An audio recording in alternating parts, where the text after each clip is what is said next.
I was reborn back to the day I married my second-hand husband, and once again laid eyes on the two stepchildren who had been the death of me in my past life. In my previous life, I aborted my own flesh and blood to be a virtuous stepmother, and exhausted the family fortune to put them through school, only to be repaid with public humiliation at a wedding and the word karma whispered at my deathbed. In this life, I sneered and packed away my doormat mentality.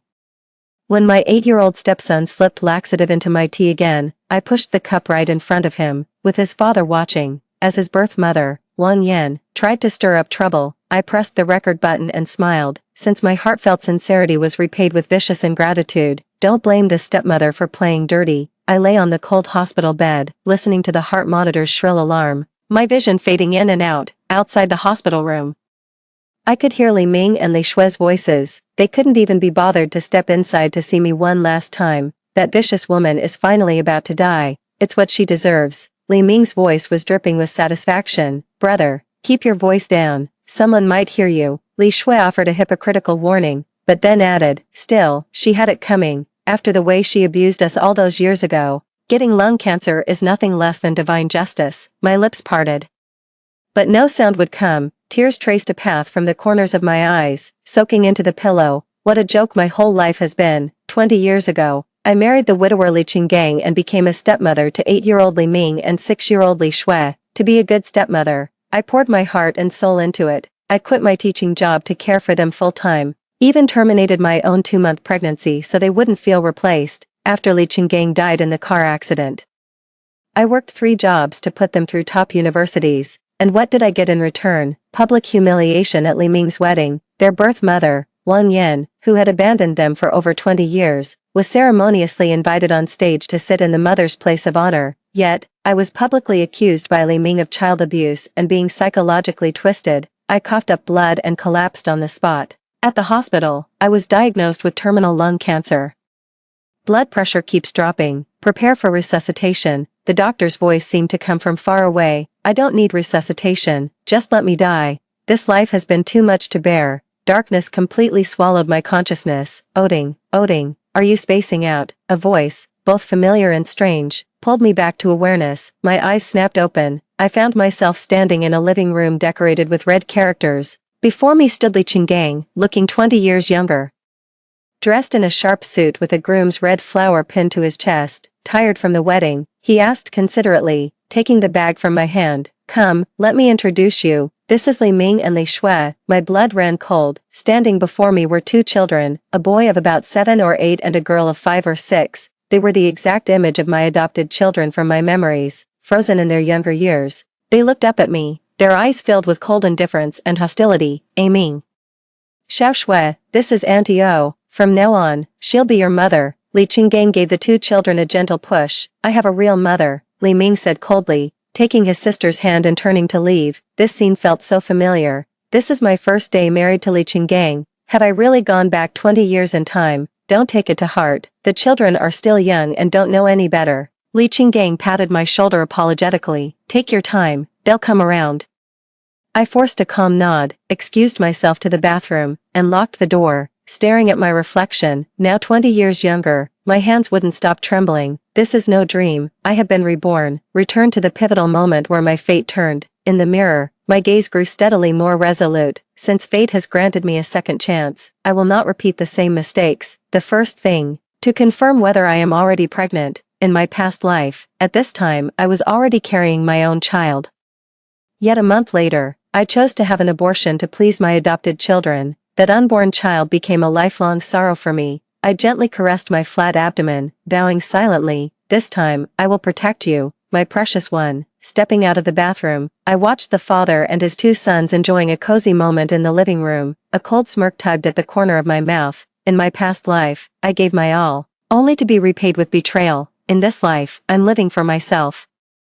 Li Ming was whispering something into Li Qinggang's ear, but his eyes were fixed on me, brimming with malice. It was then I remembered, on the night of my wedding in my previous life, Li Ming had falsely accused me of hitting him, ruining my wedding night with nothing but Li Qinggang's cold contempt. It seems the malice of this brother and sister pair began much earlier than I had ever imagined. Qinggang. I softly interrupted their whispering. I'll go tidy up the bedroom, tonight.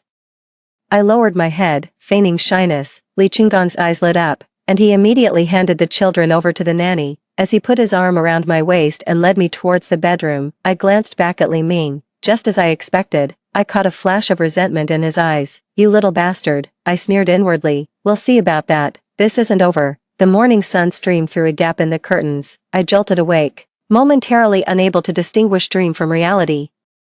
My hand reached out to find the empty space beside me. Li Qinggang was already up. I pinched my own thigh. The sharp, undeniable pain confirmed it was all real. This isn't a dream. I've truly been reborn, sent back to 20 years ago, to the time I had just married Li Qinggang. The calendar on the nightstand read May 18, 2003, the second day of our marriage. In my past life, on this very day, I got up early to prepare a lavish breakfast for the whole family, hoping to win over Li Ming and Li Shui. Instead, Li Ming deliberately knocked over the hot milk, scalding himself, then tearfully told Li Qinggang that I had thrown it at him. I got dressed and tidied my hair in front of the mirror. The woman in the mirror was 28, with no wrinkles at the corners of her eyes and thick, jet black hair. Who could have imagined that 20 years later, I would be lying on a hospital bed, dying of lung cancer, cursed by the very child I had raised with such hardship. This time, I won't be so foolish again, I whispered to my reflection in the mirror. In the kitchen, the housekeeper, Auntie Wang, was preparing breakfast. In my past life, I thought hiring a housekeeper was a waste of money. So I let her go not long after getting married and took on all the household chores myself. Looking back now, it's laughable. I scrimped and saved so hard, only for all that money to be taken by Li Ming and Li Shui to lavish on their birth mother, Wang Yan, who had abandoned her husband and child. "Good morning, ma'am," Auntie Wang greeted somewhat timidly. "I've made some congee and fried eggs. I hope it's to your liking. It smells wonderful." "Thank you for your hard work," I said with a smile. "We'll be relying on you to take care of things around the house from now on." Aunt Wang visibly let out a sigh of relief. It seemed she had been worried the new lady of the house would dismiss her on the spot. At the dining table, Li Qinggang was reading the newspaper, while Li Ming and Li Shui kept their heads down, eating without looking up. I noticed Li Qinggang had fried eggs and bacon in front of him. The children had milk and bread. But at my place, there was only a bowl of plain congee. "Auntie Wang," I called out gently but clearly, "could I trouble you for a fried egg as well?" The dining room fell silent. Li Ming looked up and glared at me with pure malice. Li Qinggang set down his newspaper and looked at me with some surprise, as if he hadn't expected me to make such a request. "Oh, I'm so sorry, ma'am, I'll get right on it." Auntie Wang hurriedly turned and went back to the kitchen. "That won't be necessary." Li Ming suddenly stood up. "My sister and I are full."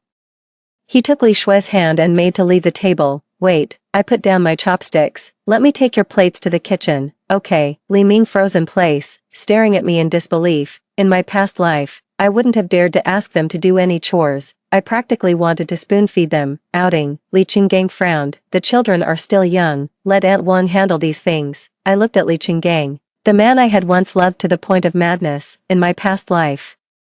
After he died in a car accident, I remained a widow for over a decade, raising his children alone. Watching him defend the two children now, I just find it pathetic. "Qinggang, children of 8 and 6 are old enough to handle some simple chores," I said calmly. "Building a sense of responsibility starts with the little things." Li Ming suddenly slammed his plate onto the floor, sending milk splattering everywhere. "You're not my mom. You have no right to tell me what to do." Li Qinggang stood up immediately, but to my surprise, he didn't scold Li Ming. Instead, he turned to me. "Outing, the children just lost their mother. They need time to adjust. Don't be so hard on them." I swallowed the cold sneer that rose to my lips. Yes, their birth mother, Wang Yan, ran off with a rich man, abandoning her 2 young children, yet she's become the idealized figure in their hearts, while I, the stepmother who toils without complaint, will forever be the wicked witch.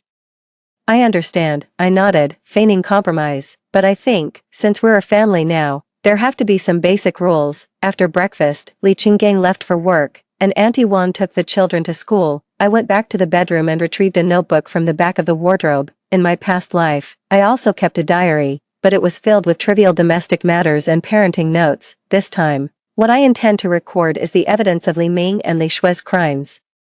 Opening to the first page, I wrote down today's date and then gave a detailed account of what happened at breakfast. After writing, I hid the notebook in a place only I knew. At noon, I went to the pharmacy and bought a few pregnancy tests. In my past life, at this time, I was already pregnant with my own child, but because Li Ming pretended to have nightmares and needed me to sleep with him, And Li Shui would always cry in the middle of the night. I was utterly exhausted. Combined with my desire to please the two children, I ultimately chose to have an abortion. Back home, I locked the bathroom door and, with trembling hands, opened the pregnancy test packaging. 10 minutes later, staring at the two clear lines, I covered my mouth and wept silently. My child, this time, Mommy will protect you. That afternoon, I dug out my long-dormant teaching certificate and university diploma. In my past life, to be a good stepmother. I resigned from my job as an elementary school teacher and devoted myself to homemaking. So, what happened? With no income after Li Qinggong's death, I was left scraping by on odd jobs. Without even enough money to see a doctor, the doorbell chimed. I opened the door to find Auntie Zhang from next door standing there, holding a box of pastries. Xiao, I heard you got married yesterday. I made some osmanthus cakes for you to try. Auntie Zhang said kindly. My nose tingled with emotion. In my past life, Auntie Zhang was the only person who still came to visit me after my adopted children had abandoned me. Even when I was in the late stages of lung cancer, it was she who secretly brought me nourishing supplements. Auntie Zhang, please, come right in. I greeted her warmly, adding, I actually have something I'd like to ask your advice about. After Auntie Zhang sat down, I poured her some tea and got straight to the point. Do you know Li Qinggong's ex-wife, Wang Yan? Aunt Zhang's expression immediately turned complicated. That woman, I don't mean to gossip, but she's no good. She abandoned her two kids and ran off with a rich man. I heard he already has a wife. Do the children know about this? How could we let them know? Aunt Zhang shook her head. Li Qinggang told them their mother died of an illness, but, she lowered her voice, I've heard Wang Yan sneaks back occasionally to see the kids, bringing them things and whispering who knows what. I see. No wonder. In my past life, no matter what I did, Li Ming and Li Shui were always hostile towards me. Their biological mother had been secretly stirring up trouble all along. After seeing Aunt Zhang off, I decided to go to the school to pick up the kids, taking the opportunity to observe their usual behavior. In my past life, I was always worried about people saying a stepmother was bad to the children, so I never dared to discipline them. In the end, I raised a pair of ungrateful wretches. At the school gate, Li Ming's face fell the moment he saw me. Why is it you? Where's Aunt Wang? Aunt Wang is cooking at home, I said calmly. Let's go. Your sister's kindergarten is right next door. We'll go pick her up together. I don't want you to pick me up. Li Ming suddenly shouted loudly. You're not my mom. The parents waiting to pick up their children all turned to look, and some began to whisper among themselves. I had expected him to pull this stunt. In my past life, I would have panicked and tried to appease him, but not this time. Li Ming. I crouched down to meet his gaze. I know I'm not your biological mother, but legally, I am one of your guardians now. You don't have to like me, but you must respect the basic rules. Li Ming clearly hadn't expected that kind of response from me and was momentarily speechless. Just then, his homeroom teacher approached. Mrs. Li, I was actually hoping to speak with you. The teacher told me that Li Ming had been bullying his classmates frequently, and that day, he had even thrown his deskmate's stationery into the trash. When I scolded him, he claimed his deskmate had started it, but all the other students said Li Ming was the one who instigated it. In my past life, I would have apologized on Li Ming's behalf and then gone home to lecture him with well-meaning but tedious advice. I just nodded and said, thank you for letting me know, Li Ming. You can explain it to the teacher yourself. On the way home, Li Ming wore a sullen expression the entire time. After we picked up Li Shui, the situation got even worse. The moment Li Shui saw me, she started crying and throwing a tantrum, insisting on buying a toy from a roadside stall. In my past life, I would have bought it for her just to stop the tears, but today, I calmly said, no, that's not a necessity. If you keep crying, we'll stand right here until you stop. The children's public tantrums didn't get them what they wanted, so they immediately went to Li Qinggang to complain as soon as they got home. During dinner, Li Qinggang looked at me with a hint of reproach, outing, the kids said you were very harsh with them today. I put down my chopsticks and looked him straight in the eye. Qinggang, I believe raising children requires certain rules. Li Ming bullies classmates at school, and Li Shui throws unreasonable tantrums in public. We shouldn't indulge that kind of behavior. Li Qinggang frowned. They're still young. They need time to adjust to the new family. Adjusting to a new family doesn't mean you can run wild, I said gently but firmly. If you have a problem with my approach, we can talk about it. But I won't indulge their bad behavior unconditionally. An awkward silence fell over the dinner table. Li Ming suddenly said, Dad, I miss Mom. Li Qinggang's expression softened immediately. He patted Li Ming's head and said, I know, son. I watched the scene unfold, a cold sneer forming in my heart. my past self would have been consumed by guilt, convinced I hadn't done enough, but now I understand, in this house, I will always be an outsider. That night, while Li Qinggang was in the shower, I secretly went through Li Ming's school bag. Beneath a pile of crumpled notebooks, I found several torn photographs. They were my wedding photos with Li Qinggang. Next to them was a note, with the words "I hate O Ting" scrawled across it. I carefully gathered the note and the torn photo fragments and put them back where I found them. This was all evidence. It would come in handy someday. Before going to bed, I took out that notebook again and meticulously recorded everything that had happened today. Then, I opened the teacher recruitment listings and began to chart my own career path. This time, I won't pin all my hopes on this hostile family. I will have my own career, my own income, and my own life. As for the child in my womb, I gently touched my still flat stomach and made a silent vow. I will give you a completely different life. My child. In the bathroom at dawn, I was hunched over the toilet, retching, with a sheen of sweat beading on my forehead. This was the third consecutive morning of nausea. The symptoms of pregnancy were hitting me much harder than in my previous life. Footsteps sounded outside the door. I quickly flushed the toilet and splashed cold water on my face, outing. "Are you okay?" Li Qinggang's voice came as he knocked on the door. "It's nothing. Probably just something I ate." I opened the door and forced a calm smile. He frowned. "Should we go to the hospital?" "No. It'll pass." I slipped past him, my heart racing. It's not the right time to tell him about the pregnancy yet. I need to wait at least 3 months, until the baby is more stable. When I came downstairs, Li Ming and Li Shui were already having breakfast. Ever since I insisted they clean up their own plates, the two children's hostility towards me has become more apparent. Li Ming deliberately spilled milk on the table, looking at me defiantly. "Clean it up." I handed him a cloth. "No way." He threw the rag on the floor. I calmly picked it up and placed it beside him. "If you don't clean this up, you're not going to school." Li Shui suddenly burst into tears. "I'm going to be late. Hurry up and wipe it, brother." Li Ming shot me a glare and reluctantly wiped the table. A small victory, but I wasn't going to let my guard down. Just like in my past life, they were all the same, outwardly compliant, but secretly doubling down on their mischief. "I'll take them to school." Li Qinggang picked up the car keys. "You don't look well. You should rest at home." I nodded. This was exactly what I wanted. As soon as they left, I immediately called to schedule an appointment with the OBGYN in the hospital. When that tiny, flickering heartbeat appeared on the ultrasound screen, my tears welled up and overflowed. "My child, I couldn't protect you in our past life. This time, I will make sure you are born safe and sound. The fetus is developing well, measuring about 7 weeks." The doctor said with a gentle smile, "You need to get plenty of rest and avoid strenuous activity or emotional stress." Stepping out of the hospital, the sunlight was so bright it was almost blinding. I placed a hand on my belly and made a decision. Until the baby is stable, I must avoid direct confrontation with Li Ming and Li Shui. For my child's sake, I have to learn patience and strategy. That afternoon, I went to the bookstore and bought the latest study materials for the teacher recruitment exam. In my past life, I gave up my career to take care of my family, and in the end, I didn't even have money for medical treatment. In this life, I will pass the teacher certification exam again before giving birth, to ensure my financial independence. When I got home, I found that my drawer had been rummaged through. Although my lesson preparation notes were still there, they had clearly been moved.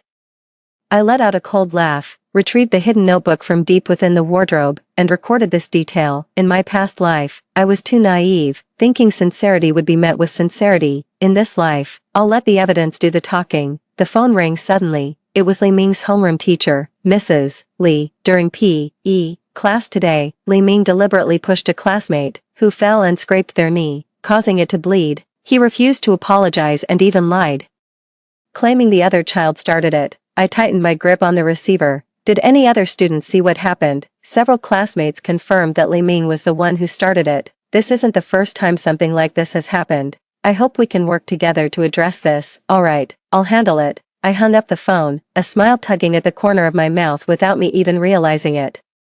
In my past life, every time I got a call like this, I would grovel and apologize to the teacher, then go home and painstakingly lecture Li Ming, only to cover for him in front of Li Qinggang in the end. And what was the result? Li Ming only got worse, eventually turning into a complete little tyrant who thought he was above the law. This time, I'm going to make him face the consequences himself. That evening, Li Qinggang returned home with the children. As soon as Li Ming walked through the door, he played the victim and accused. "Dad, someone pushed me in P.E. class today." and the teacher even yelled at me. Li Qinggang immediately furrowed his brow. What happened? I set down the book in my hands and said calmly, I just got off the phone with the teacher. The truth is, Li Ming pushed a classmate over and then lied, saying the other kid started it. Several classmates witnessed it. Li Ming's face flushed bright red instantly. That's a lie. Outing.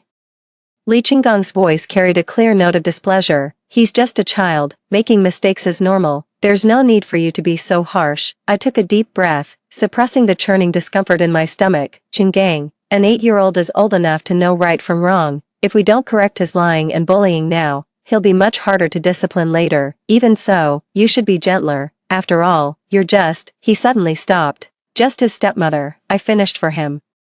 A cold smile playing on my lips, precisely because I'm his stepmother. I have to discipline him, otherwise, people will say I'm deliberately letting him go bad. Li Qinggang was left speechless by my words. Just then, the phone rang again. I answered it. It was the injured child's parent. I put the call on speakerphone so the whole family could hear their angry accusations. My son needed 2 stitches in his knee. Your child must apologize, or I will file a complaint with the school. Li Qinggang's expression changed. He turned to Li Ming. Did you really push someone? Li Ming lowered his head and fell silent. I'll take Li Ming to the school tomorrow to apologize in person, I said into the phone, then hung up. Li Qinggang rubbed his temples. Outing, you handle this, a small victory. I nodded. Li Ming, I want you to write a letter of apology. You will deliver it personally to your classmates and teacher tomorrow. If you don't, you can forget about playing in next week's football match. No, I have to play, Li Ming shrieked. That's entirely up to you, I said calmly, turning to go upstairs and cutting off any chance for him to argue further. That evening, Li Qinggang came to the bedroom. He looked at me with a complicated expression. Outing, you've changed a lot lately. I pretended to tidy the wardrobe so he couldn't see my expression. Is that so? I just think we can't always indulge the children. I know you mean well, but the children just lost their mother. They're emotionally fragile right now. He sighed. Could you be a little gentler? I turned around and looked him straight in the eye. Qinggang, I understand your concern, but have you considered this? Li Ming lies habitually, and Li Shui throws tantrums at the drop of a hat. If we don't correct these behaviors, it will harm them in the long run. He fell silent. In my past life, I would have softened and given in. But now I have a more important responsibility, to protect the child I'm carrying. I'll be mindful of my approach. I finally conceded, but I won't compromise on matters of principle. Li Qinggang nodded, seemingly satisfied with my answer. He reached out to put his arm around me, but I dodged it, claiming I wasn't feeling well. In these early stages of pregnancy, I couldn't take any risks. Early the next morning, I personally drove Li Ming to school. He dawdled, refusing to get out of the car. I said calmly, you can choose to face your mistake bravely, or you can be a coward and run from your responsibility. The choice is yours. In the end, he followed me into the school, albeit reluctantly, in front of the homeroom teacher and the injured classmate. He mumbled a quiet sorry, louder, and mean it. I gave his shoulder a little shove. Li Ming suddenly exploded. Fine, I'm sorry, you vicious woman, I hate you. With that, he turned and ran. The homeroom teacher looked at me awkwardly. Mrs. Li, let him cool off for a bit, I said, forcing a calm tone while my heart hammered in my chest. My past self would have been mortified at this moment, but now I just found it ridiculous. I turned to the injured child. I apologize on Li Ming's behalf. I hope your knee heals quickly. Back home, I documented the entire incident in detail, including Li Ming's reaction and Li Qinggang's attitude. Then, I began reviewing materials for the teaching qualification exam. This is my path forward, and I must seize this opportunity. After lunch, a sudden wave of dizziness hit me, and I quickly sat down to rest. The discomfort of early pregnancy left me feeling utterly drained. Just then, Li Shui quietly approached me, and I instinctively shielded my abdomen. Auntie, she called out sweetly, then suddenly reached out and pinched my arm hard. Drop dead, I gasped in pain, grabbing her wrist. Why did you pinch me? My brother says you're a bad person, you embarrassed him at school, she shrieked, suppressing my anger. I took out my phone and started recording. Li Shui, it's wrong to pinch people, do you understand? I'll pinch if I want to, and I'm going to tell Dad you hit me, she said triumphantly. Oh really? Then let's go to the hospital right now for an injury report. We'll see exactly who hit whom, I said calmly. She froze, clearly not expecting me to respond like that. In my past life, I would have panicked and begged her not to tell, only to end up completely under her thumb. Fine, I'll go, she said defiantly, but her eyes were already wavering. Alright, but before that, let's listen to this first. I pressed play, and her words from moments ago played back with perfect clarity. Li Shue's face instantly paled. I crouched down to meet her eye level. Li Shue, from now on, every word we say to each other could be recorded. If you lie, everyone will know. She burst into tears with a wail and ran back to her room. I sighed and added another note to my journal. These recordings and notes will come in handy someday. When Li Qinggang came home that evening, I proactively told him about Li Shue pinching me and played the recording. After listening, he unusually didn't defend the children. I'll talk to them, he said wearily. No need, I've already handled it. I handed him a cup of tea. Qinggang, I know you love the children dearly. But indulgence isn't the same as love. If we don't correct this kind of behavior now, it will cause them serious trouble in the future. He sipped his tea in silence, then finally nodded. Perhaps you're right. It's just, seeing them reminds me of Wang Yan. My heart skipped a beat. Wang Yan, but isn't she gone? I said it on purpose, to test his reaction. His expression grew complicated. Yes, he was lying. I'm certain Wang Yan is still alive, and they might be in contact. The discovery sent a sharp pang of nausea through my gut. In my past life, after Li Qinggang died, Wang Yan suddenly appeared to contest the inheritance. I suspected they were connected back then, and now I'm almost certain of it. I'll go prepare dinner. I stood up and walked towards the kitchen, my hand instinctively moving to shield my lower abdomen. My child, I will clear every obstacle in your path. Outside the exam hall for the teacher certification test, I took a deep breath and handed my admission ticket to the proctor. My baby is 3 months along now. While I'm not showing yet, the morning sickness has eased up considerably. I gently touched my belly and silently said to my child, today, I'm fighting for our future. The exam questions were easier than I had imagined. The teaching experience from my past life, combined with my diligent studying in this one, allowed me to answer the questions with ease, especially the final case study question on handling student conflicts. Having dealt with Li Ming's troublemaking at school, I had endless insights to share. After handing in my paper, I walked out of the exam hall with a light, brisk step. The early summer sun felt warm on my face. For the first time since my rebirth, I felt a genuine sense of ease. Ting. Is that really you? A familiar voice made me turn around. It's my university classmate, Lin Jing. She works at the Education Bureau now. Lin Jing, long time no see. A genuine smile spread across my face. In my past life, after I got married, I lost touch with almost all my friends and ended up dying alone in a hospital bed. I heard you got married, she asked, looking at me curiously. What brings you to take the teacher certification exam all of a sudden? I want to restart my career. I answered briefly, then lowered my voice. Actually, I'm pregnant, but keep it quiet for now. Lin Jing covered her mouth in surprise. Congratulations. Then, with a hint of worry, she asked, but what about your family? She knows about me being a stepmother. Back in university, we told each other everything. It's a long story, I said with a wry smile. I'll tell you all about it when we have more time. Oh, by the way, about this job opening, don't worry, she said with a wink. There's an interview after the written test. I'll keep an eye out for you. After saying goodbye to Lin Jing, I went to a bookstore and bought a few books on prenatal care and parenting. In my past life, I was so busy caring for my adopted children that I neglected my own prenatal checkups, and in the end, I lost my own baby. This time, I'm going to approach every stage of my pregnancy with a scientific mindset. When I got home, I found that Aunt Wan had already picked up Li Ming and Li Shue from school. Li Ming was playing video games in the living room, with the volume cranked up to an ear-splitting level. Li Shue saw the book in my hand and curiously came over. What book is that? She asked, reaching out to grab it. I quickly hid the book behind my back. Just some leisure reading. Have you finished your homework? She pouted and said, I have a headache. I don't want to study for tomorrow's exam.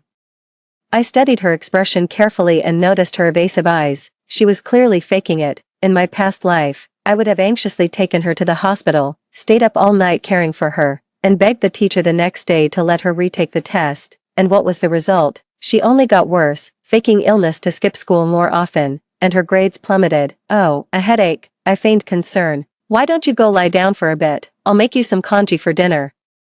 She clearly hadn't expected me to fall for it so easily. Shooting a triumphant glance at Li Ming, she skipped upstairs. I smirked to myself and took out my phone to note down this detail. Li Shue has a math exam tomorrow. She only scored 70 last time. By faking illness to skip it this time, her grades will only get worse. At dinner, when Li Qinggang heard Li Shue was sick, he was predictably concerned. Should we take her to the hospital? He asked. Let's wait and see, I said calmly, ladling soup. We can decide tomorrow if she's not better. Upstairs, Li Shui was putting on a show with her moans and groans. I brought up a bowl of plain congee, but she refused to eat it in a huff. Without a word, I set the bowl on the nightstand and left. In my past life, I would have begged her to eat a little, promising all sorts of rewards. In the evening, Li Qinggang wanted to check on Li Shui, but I stopped him. Don't disturb her rest. If she's really unwell, she'll call for us. He looked at me. Puzzled. You seem not very worried. It's normal for a child to have the occasional headache or fever. Being overly anxious can do more harm than good, I replied calmly, then changed the subject. I went to take the teacher certification exam today. What? He was stunned. Why didn't you tell me? I'm telling you now, aren't I? I smiled at him. I want to restart my career. Aunt Wang is helping with the housework now anyway. And I'm just sitting idle at home. He frowned. But, you're pregnant. He finally brought it up. When I told him the news last month, his reaction was quite mixed, both happy and worried. Pregnancy isn't an illness. I gently touched my abdomen. Many female teachers work right up until their due date. He opened his mouth as if to object, but couldn't find a good reason. In the end, he just said, fine, have it your way. Early the next morning, Li Shui claimed she still had a headache and didn't want to take the exam. I felt her forehead. It was ice cold. All right. Then you get some rest. I pretended to believe her, adding, I'll explain this situation to the teacher. After seeing Li Qinggang and Li Ming off, I immediately called Li Shui's homeroom teacher. I told her the truth, emphasizing that no makeup exam should be arranged. Letting her face the natural consequences would be more beneficial for her growth. The teacher agreed with my point of view. The written exam results came out at noon, and I placed third. Lin Jing excitedly called to inform me about the interview next week. After hanging up, I couldn't help but spin around in the living room. Since my rebirth, this was the first thing that had gone smoothly according to my plan. I deliberately arrived late to pick up Li Shui that afternoon. When I got to the school, I saw a heavily made-up woman holding Li Shui's hand and talking to her. My blood ran cold. Wang Yan. Even though I had only seen her once in my past life, at Li Ming's wedding. I could never mistake that face. Mommy, I don't want to go home. That Auntie O is so mean to me. Li Shui's whining voice came through clearly. Be a good girl, just a little longer. Wang Yan leaned in and whispered something in her ear. I quickly pulled out my phone, started the recording function, and strode over. Li Shui, it's time to go home. They both turned their heads at the same time. Wang Yan's expression shifted instantly from gentle to hostile. Her eyes swept over me, finally coming to rest on my abdomen, where the loose clothing couldn't quite conceal the slight swell. So, you're O Ting, she sneered. I heard you're pregnant. Or is this just a fake pregnancy to secure your position? I ignored her provocation and calmly said to Li Shui. Does your father know you skipped school to meet a stranger? She's not a stranger, she's my mom, Li Shui shrieked. Wang Yan looked at me triumphantly. Did you hear that? I'm her mother. You're just a replacement who took advantage of the situation. I pressed the stop button on my phone's recording app and smiled faintly. Legally, I am Li Shui's guardian, Ms. Wang. If you continue to harass my family, I will file for a restraining order. Her face changed. You, how dare you? Qinggang would never allow this, so, she has been in contact with Li Qinggang all along. I took Li Shui's hand. Let's go home. Li Shui struggled, but I held on tight. When Wang Yan tried to block our way, I said coldly, shall I call the police right now? Only then did she reluctantly step aside. On the way home, Li Shui cried and made a scene the whole time, drawing frequent glances from passers-by. I let her carry on, quietly recording another audio clip. In my past life, I dreaded situations like this the most, always worried that people would think the stepmother was abusing the child. Now I understand. The more you care about what others think, the more you become a prisoner of their judgment. As soon as we got home, Li Shui immediately called Li Qinggang to tattle. In less than half an hour, he came storming back, furious. Oh Ting, why did you prevent my daughter from taking the exam? And why did you threaten her biological mother? He demanded the moment he walked through the door. Unhurried, I took out my phone and played the recording of Wang Yan's remarks about being a replacement, along with Li Shui's admission that she had skipped school to see her mother. Li Qinggang's face turned ashen as he listened. Li Shui faked an illness to skip the exam, met Wang Yan in secret, and Wang Yan even encouraged her to rebel against the family. I stated the facts calmly. Qinggang, what do you think I should have done? Indulge her. He was left speechless and turned to Li Shui. Were you really faking it? Sensing the situation turning against her, Li Shui immediately started crying again. My head really hurts. I miss Mom. Li Qinggang's expression softened. I shook my head inwardly. This man's utterly unprincipled indulgence of his children was a major reason why in my past life, both kids grew up to be ungrateful. Why was Wang Yan at the school? I asked, getting straight to the point. He avoided my gaze. I don't know. Oh, really? I scoffed. She mentioned your name just now, and it sounded perfectly natural. Chingang, if you're still in touch with your ex-wife, you'd better tell me now. After all, I placed a hand on my stomach. Our child is on the way. I have a right to know everything about my family. He was silent for a long time before finally admitting, she calls occasionally to ask about the kids, but I've never let her go to the school, from today on. I don't want her having any contact with the children, I said firmly. If you don't agree, we can discuss this with a lawyer. Outing. He stared at me in shock. Was it really necessary to go this far? Absolutely necessary. I produced the notification for the teacher recruitment second round interview, and for your information, I passed the written exam. The interview is next week, after the baby is born. I'm returning to work. His expression was one of utter betrayal.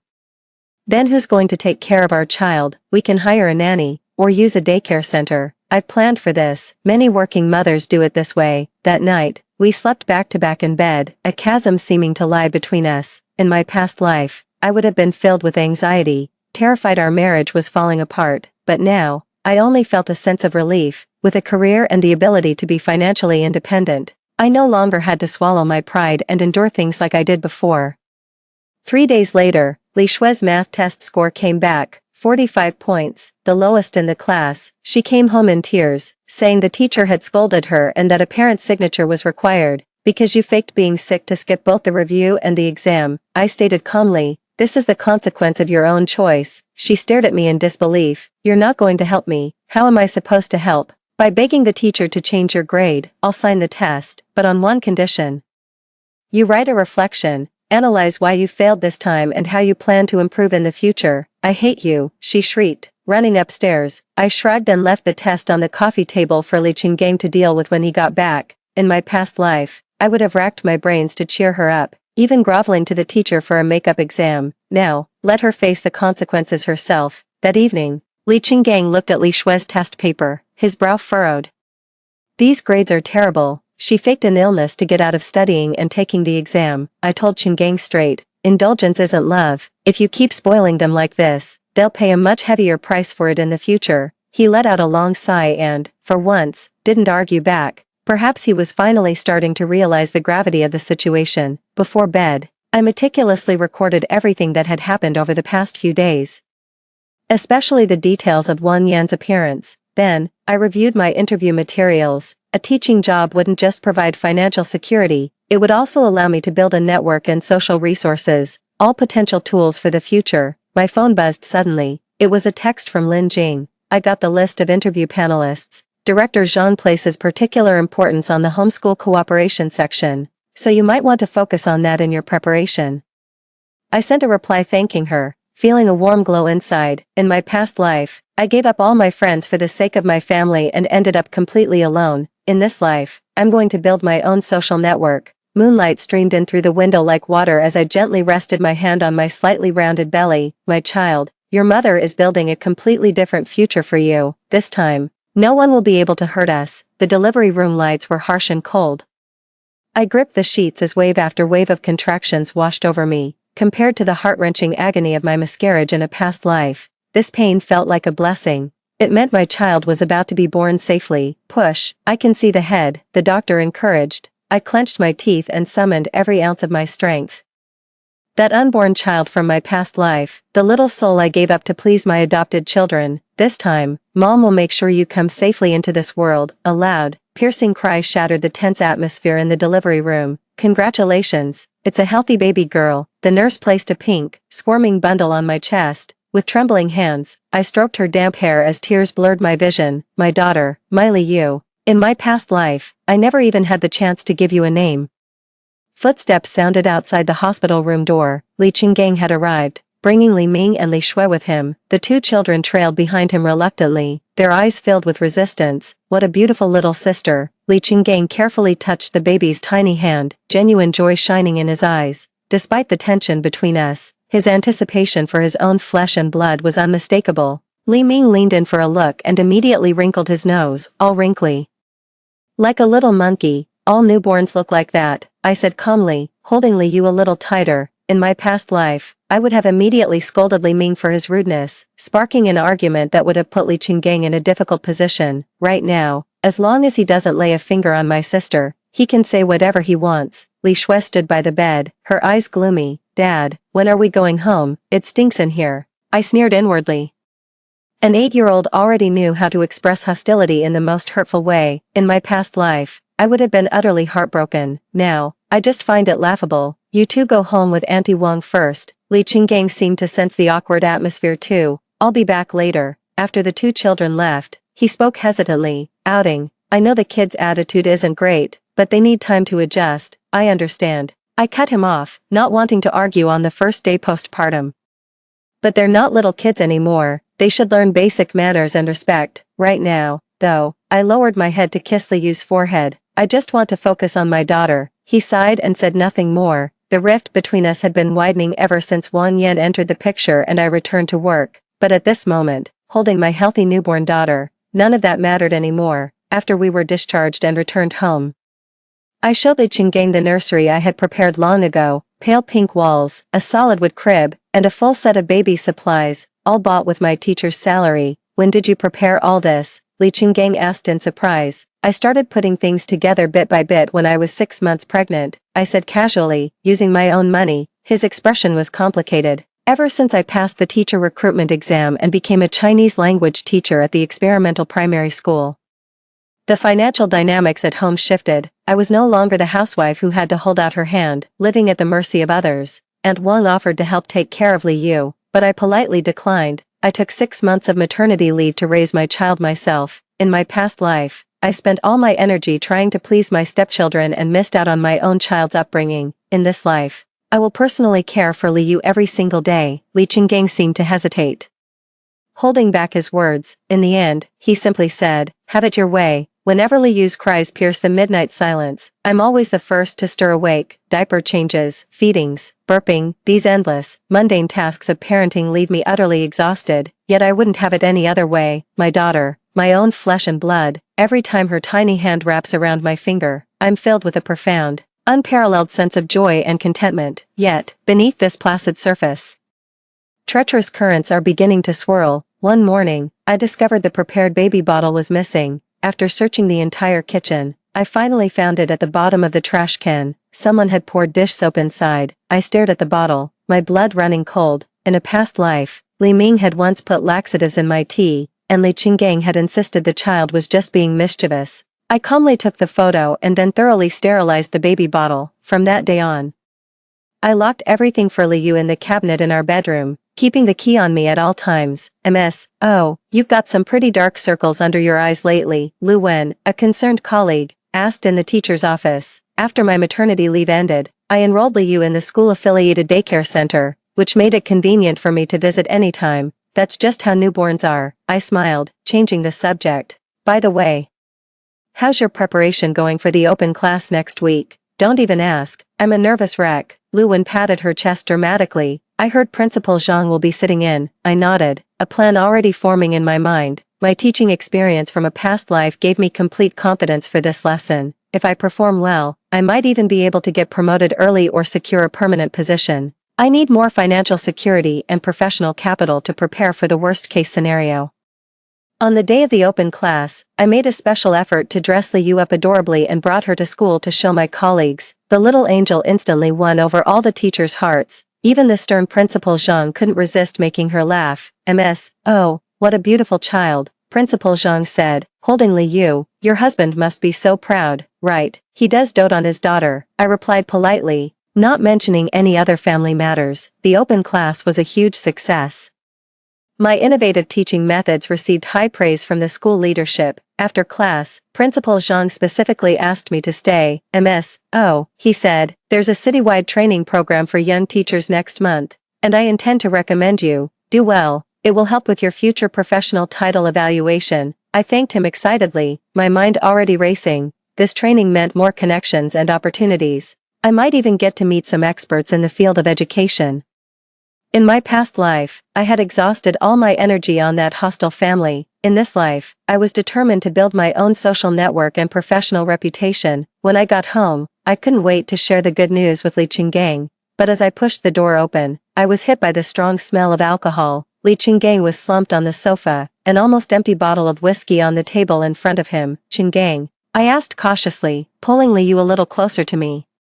"Have you been drinking?" He looked up, his eyes bloodshot. Why are you back so late? Something came up at school," I replied curtly, preparing to take Liu upstairs. Lately, his work stress had been immense, he'd started drinking heavily, and his temper was getting worse.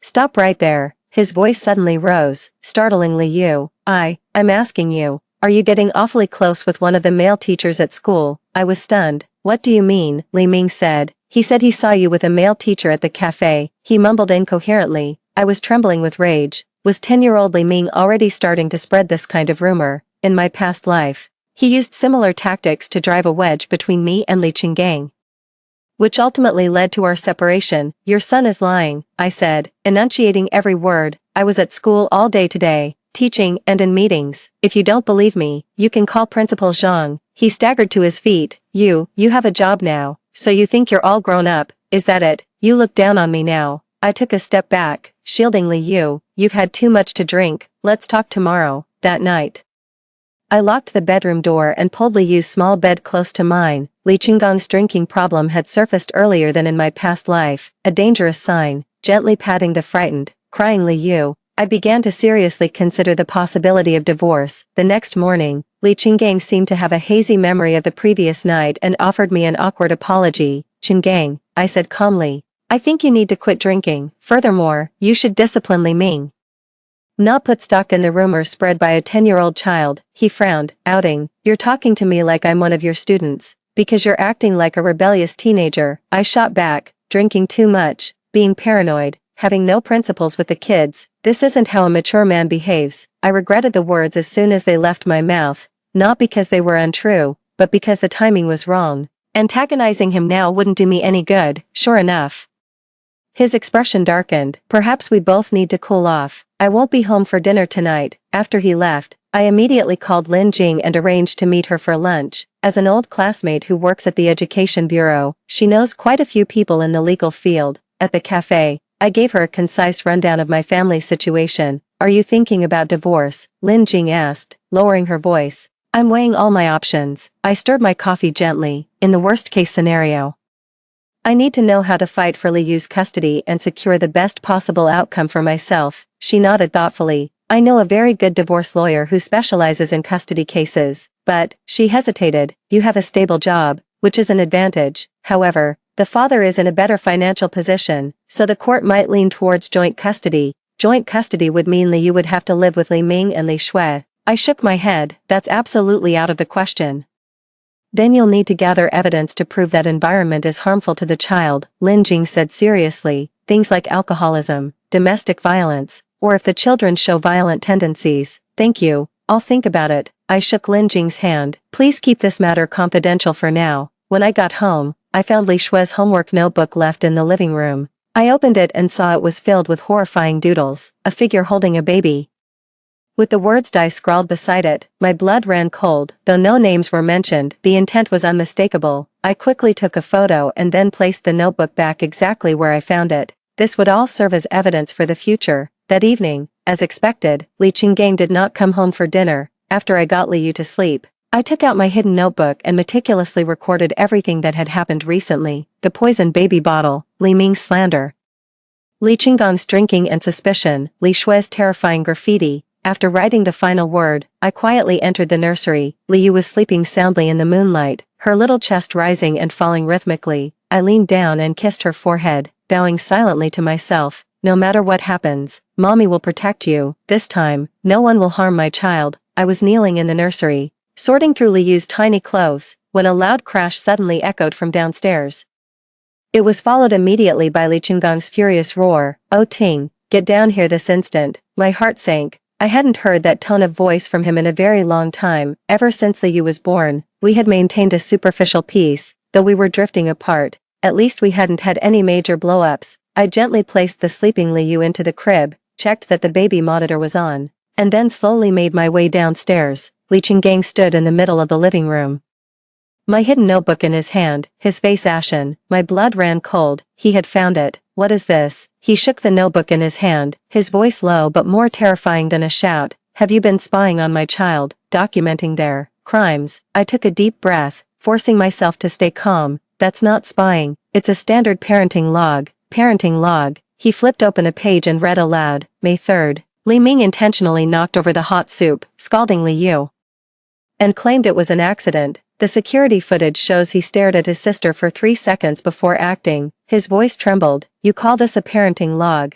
That's the truth, I said calmly. If you don't believe it, you can review the security footage. His expression twisted for a moment. And this, Li Shui told her kindergarten teacher that her stepmother hit her, but the bruises were actually self-inflicted. Do you have any idea how serious an accusation like that is?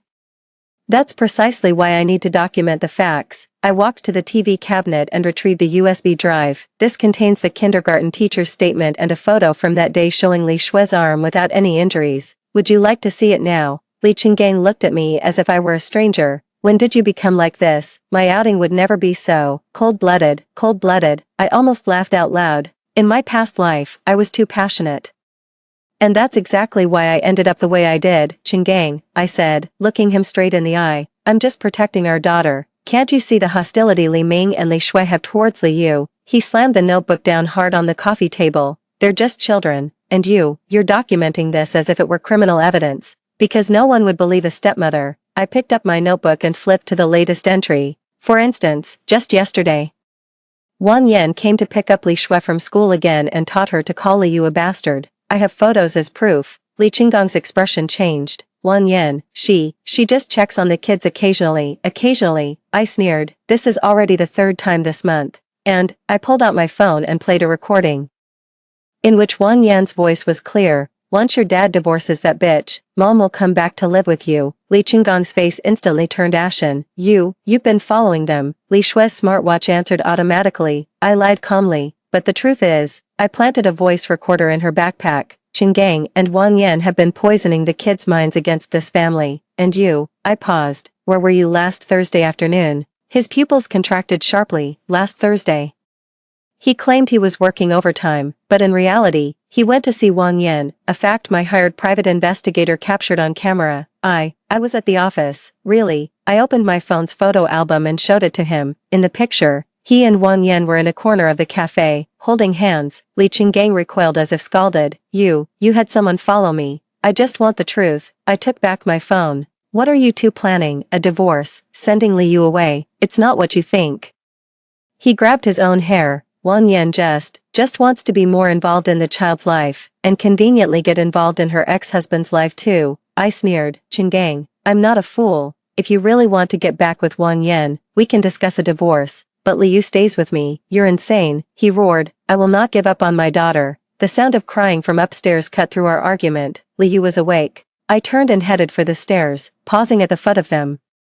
Every single thing in that notebook is backed by evidence. You can keep lying to yourself, but don't expect me to play along anymore. After settling Li Yu back to sleep, I found that Li Qinggang had already left. On the coffee table sat a half-finished glass of whiskey. Calmly, I took a photo and added it to the evidence of alcohol abuse folder. Then, I sent a text to the private investigator. Continue surveillance. Priority, document any instances of driving after drinking.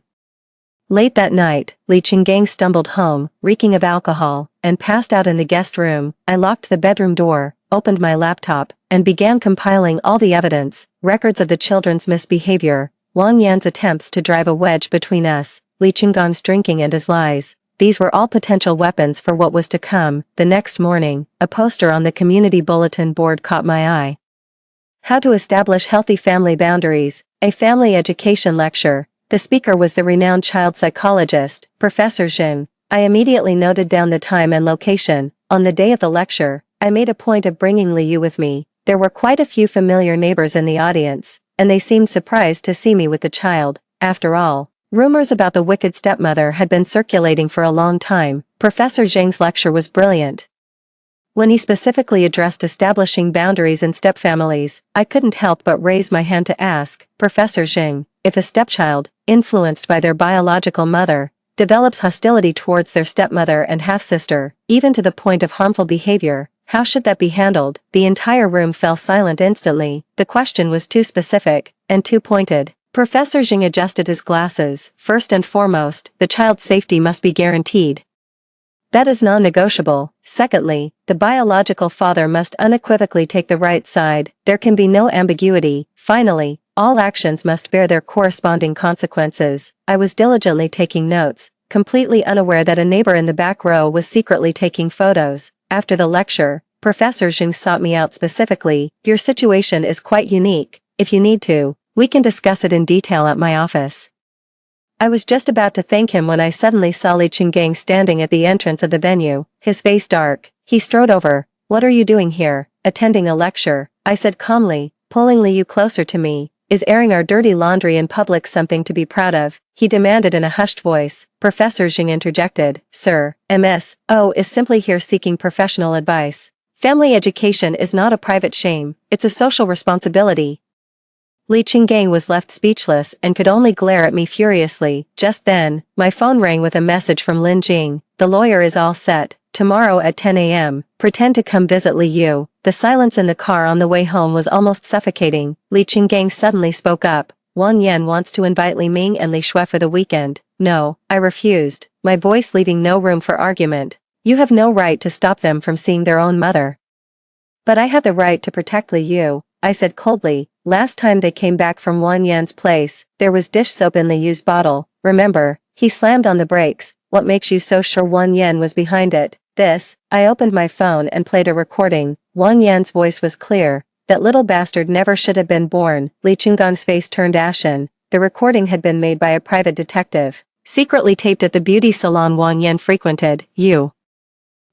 He was at a loss for words. Me, too terrible, too calculating. I gave a bitter laugh. Qinggang, I'm just doing what any mother would do. That night, Li Qinggang didn't come home again. Holding Li Yu, I stood by the window, looking at the empty driveway with an unusual sense of calm. In my past life, I would have lost sleep over my husband's absence. Now, my only concern was how to provide Li Yu with a safe environment to grow up in. The next day, Lin Jing arrived as promised.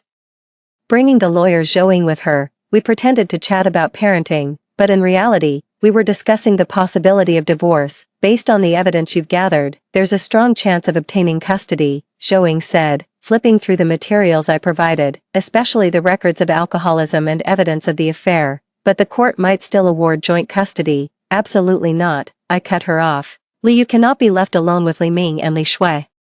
Zhou Ying nodded in understanding. Then we need more evidence to prove that environment is unsafe for the child. Lin Jing suddenly thought of something. Someone posted a photo of you asking a question at the lecture in the community group today. So many neighbors left supportive comments underneath. I opened my phone to look, and sure enough, under that photo of me holding Li Yu and listening attentively, the comments were filled with sentiments like, Teacher O has it tough and being a stepmother is difficult. The tide of public opinion was quietly shifting. After seeing them out, I checked all the surveillance equipment in the house, the nursery, the living room, the kitchen. Every corner was covered, and everything was automatically backed up to the cloud.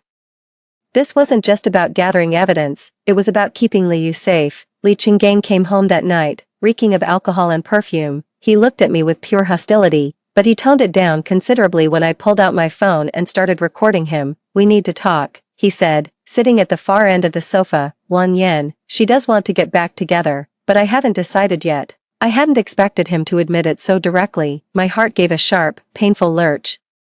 But I quickly steadied myself. I understand. Then let's discuss the terms of the divorce. He was taken aback, clearly not expecting me to be so direct. You're not even going to fight for it. Fight for what? A husband whose heart belongs to someone else. I gave a bitter smile. Qinggang, all I care about is Li Yu's custody and her basic well-being. He was silent for a long time before suddenly saying, I can't lose all my children. Then you need to learn to be a fair father, I said, looking him straight in the eye. Instead of always favoring Li Ming and Li Shui while neglecting Li Yu's safety, that night, we slept in separate rooms. In the middle of the night, I heard him tiptoe into the nursery and stand by Li Yu's crib for a long time, watching through the baby monitor. I saw the man I once loved deeply, tears streaming down his face as he kissed our daughter's forehead. My heart was a whirlwind of conflicting emotions. The next morning, I found a document on the living room coffee table, a draft divorce agreement. Li Qinggang had already signed it. The terms were surprisingly fair. The house goes to me. I get custody of Li Yu. He'll pay child support and retain visitation rights. A note was attached. I'll move out first. I'll come see Li Yu on the weekends. About Ming and Shui. I'll talk to them. I held the document, unsure whether to laugh or cry. This marriage had finally reached its end. But compared to the tragic outcome of my past life, this was the best possible conclusion. I took a photo of the agreement and sent it to Zhou. She replied, "The terms are surprisingly good, but don't sign anything yet. Let me check his recent financial situation first." In the afternoon, the private investigator sent a new set of photos. Li Qinggang and Wang Yan were arguing outside a law firm. Zooming in, you could see Wang Yan holding a document, its title clearly visible. Prenuptial agreement. A cold laugh escaped me. So that's how it is. Li Qinggang was willing to offer me fair terms because Wang Yan made exorbitant demands during the asset division. How ironic. My so-called wicked stepmother never intended to squeeze him for money, while the kind-hearted ex-wife he remembered has shown her true colors. Putting down my phone, I walked over to the crib. Li Yu was babbling and playing with her tiny toes when she saw me. Her gummy face immediately lit up with a smile. I gently picked her up and kissed her soft cheek. "Sweetheart, Mommy will give you a safe and happy home. This time, no one can hurt us." Outside the window, the early summer sun shone bright and brilliant, as if heralding clear skies after the storm. Rain drummed against the window pane. As I sat in the living room grading student papers, the sound of Li Qinggang opening a bottle in the kitchen reached my ears. This was already the third time he'd gone on a drinking binge this week. Li Yu was sleeping peacefully in the nursery, while Li Ming and Li Shui had left for a classmate's birthday party. I suspected they just didn't want to face their drunken father. Outing. Li Qinggang stumbled into the living room, holding a half-full glass of amber liquid. "Come have a drink with me. I still have papers to grade," I replied without looking up. "And I have an early class tomorrow." The sound of the glass slamming heavily onto the coffee table made my head jerk up. In the dim light, Li Qinggang's face looked distorted and unfamiliar. "All you care about now is your work and that little girl, isn't it?" His voice was laced with a dangerous edge. "You don't even care about your own husband anymore." I closed my notebook and slowly stood up. "You've had too much to drink. Let me make you some tea. Don't go." He grabbed my wrist, his grip so tight it made me gasp in pain. "I ran into Wang Yan today," she said. "She said you've been seducing a male teacher at school." My blood ran cold. Wang Yan, so they really have been in contact, and she's spreading that vicious rumor again. "Let go of me," I said, enunciating each word carefully, struggling to stay calm. "You know exactly what kind of person Wang Yan is. She's trying to drive a wedge between us." "Oh, really?" he sneered, his breath reeking of alcohol as it hit my face. "Then why did Li Ming say he saw you on a date with a male teacher?" "Because your son is a pathological little liar," I finally snapped, unable to hold back any longer. "Just like his birth mother." The slap came out of nowhere. My head snapped to the side, my cheek burning with a stinging pain. For a few seconds, my ears rang and my vision went dark. When I came to my senses, I saw that Li Qinggang was also frozen in shock, staring at his own hand as if he couldn't believe what he had just done. Ting, I didn't let him finish. I turned and rushed upstairs, scooped up the sleeping Li Yu, and shoved a few essentials into a bag. The whole thing was done with a calmness that even surprised me. "Where are you going?" Li Qinggang blocked my path at the top of the stairs, panic in his voice. "Getting out of here." I met his gaze. "Before you do something even worse, I had too much to drink." He stammered an explanation. "I won't ever again, it's too late."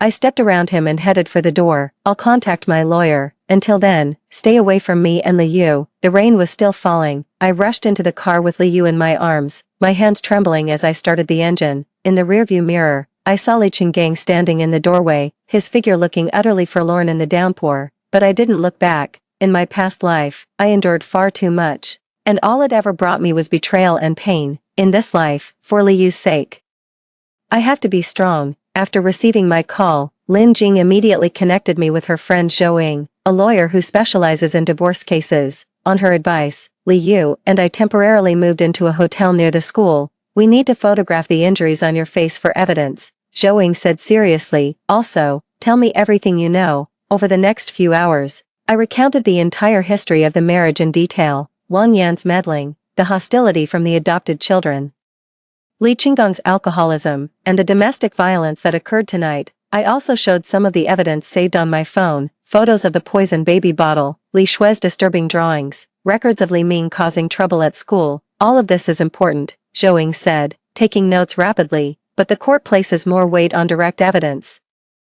such as medical records from the domestic violence incident, proof of his alcoholism. I have recordings. It suddenly came back to me, and I pulled out my phone. Every time Wang Yan came to the school to stir up trouble, or every time Li Qinggang was drunk and spouting nonsense, I recorded it. Zhou Ying's eyes lit up. Perfect. These can all serve as evidence. Now, we need to clarify your demands: child custody, division of assets, alimony.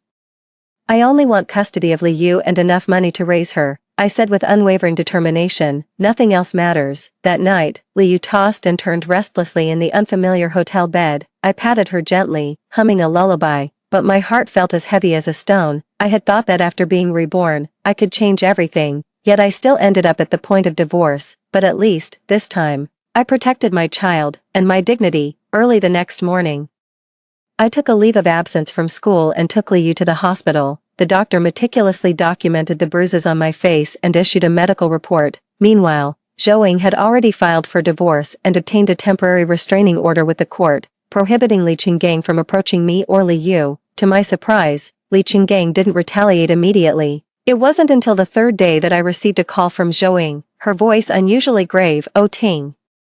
There's an emergency. Li Qinggang has been hospitalized. He had a heart attack." I gripped the phone, momentarily at a loss for how to react. In my past life, he had also died from a heart condition, but that was years later, following a car accident. "Is it serious?" "It's very serious. He's in the ICU." Zhou Ying paused. "Also, Wang Yan has shown up. She's taking control of the situation as the child's biological mother. She might try to stop you from seeing Li Qinggang, or even fight for custody of Li Yu." A chill ran through my veins. Wang Yan, that woman who's been haunting us like a ghost, is she finally making her grand entrance? The hospital corridor was thick with the smell of disinfectant. Holding Li Yu, I hurried towards the ICU, only to be stopped at the door by a strange woman. "You must be Oh Ting," she said, looking me up and down, a cold smirk curling her red lips. "Qinggang doesn't want to see you." I recognized her immediately. Wang Yan.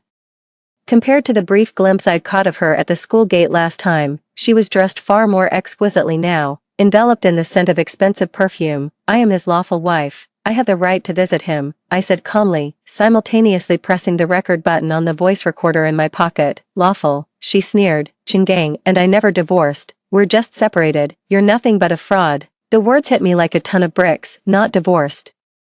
Then what about my marriage to Li Qinggang?" Seeming to sense my shock, she added smugly, "Our divorce proceedings were never finalized due to the property settlement, so technically, you're just the mistress, and your child is illegitimate." My arms tightened around Li Yu instinctively, and she let out a soft whimper of discomfort. "Proof." I forced myself to stay calm. "If you and Qinggang are still married, why have you never shown yourself all these years?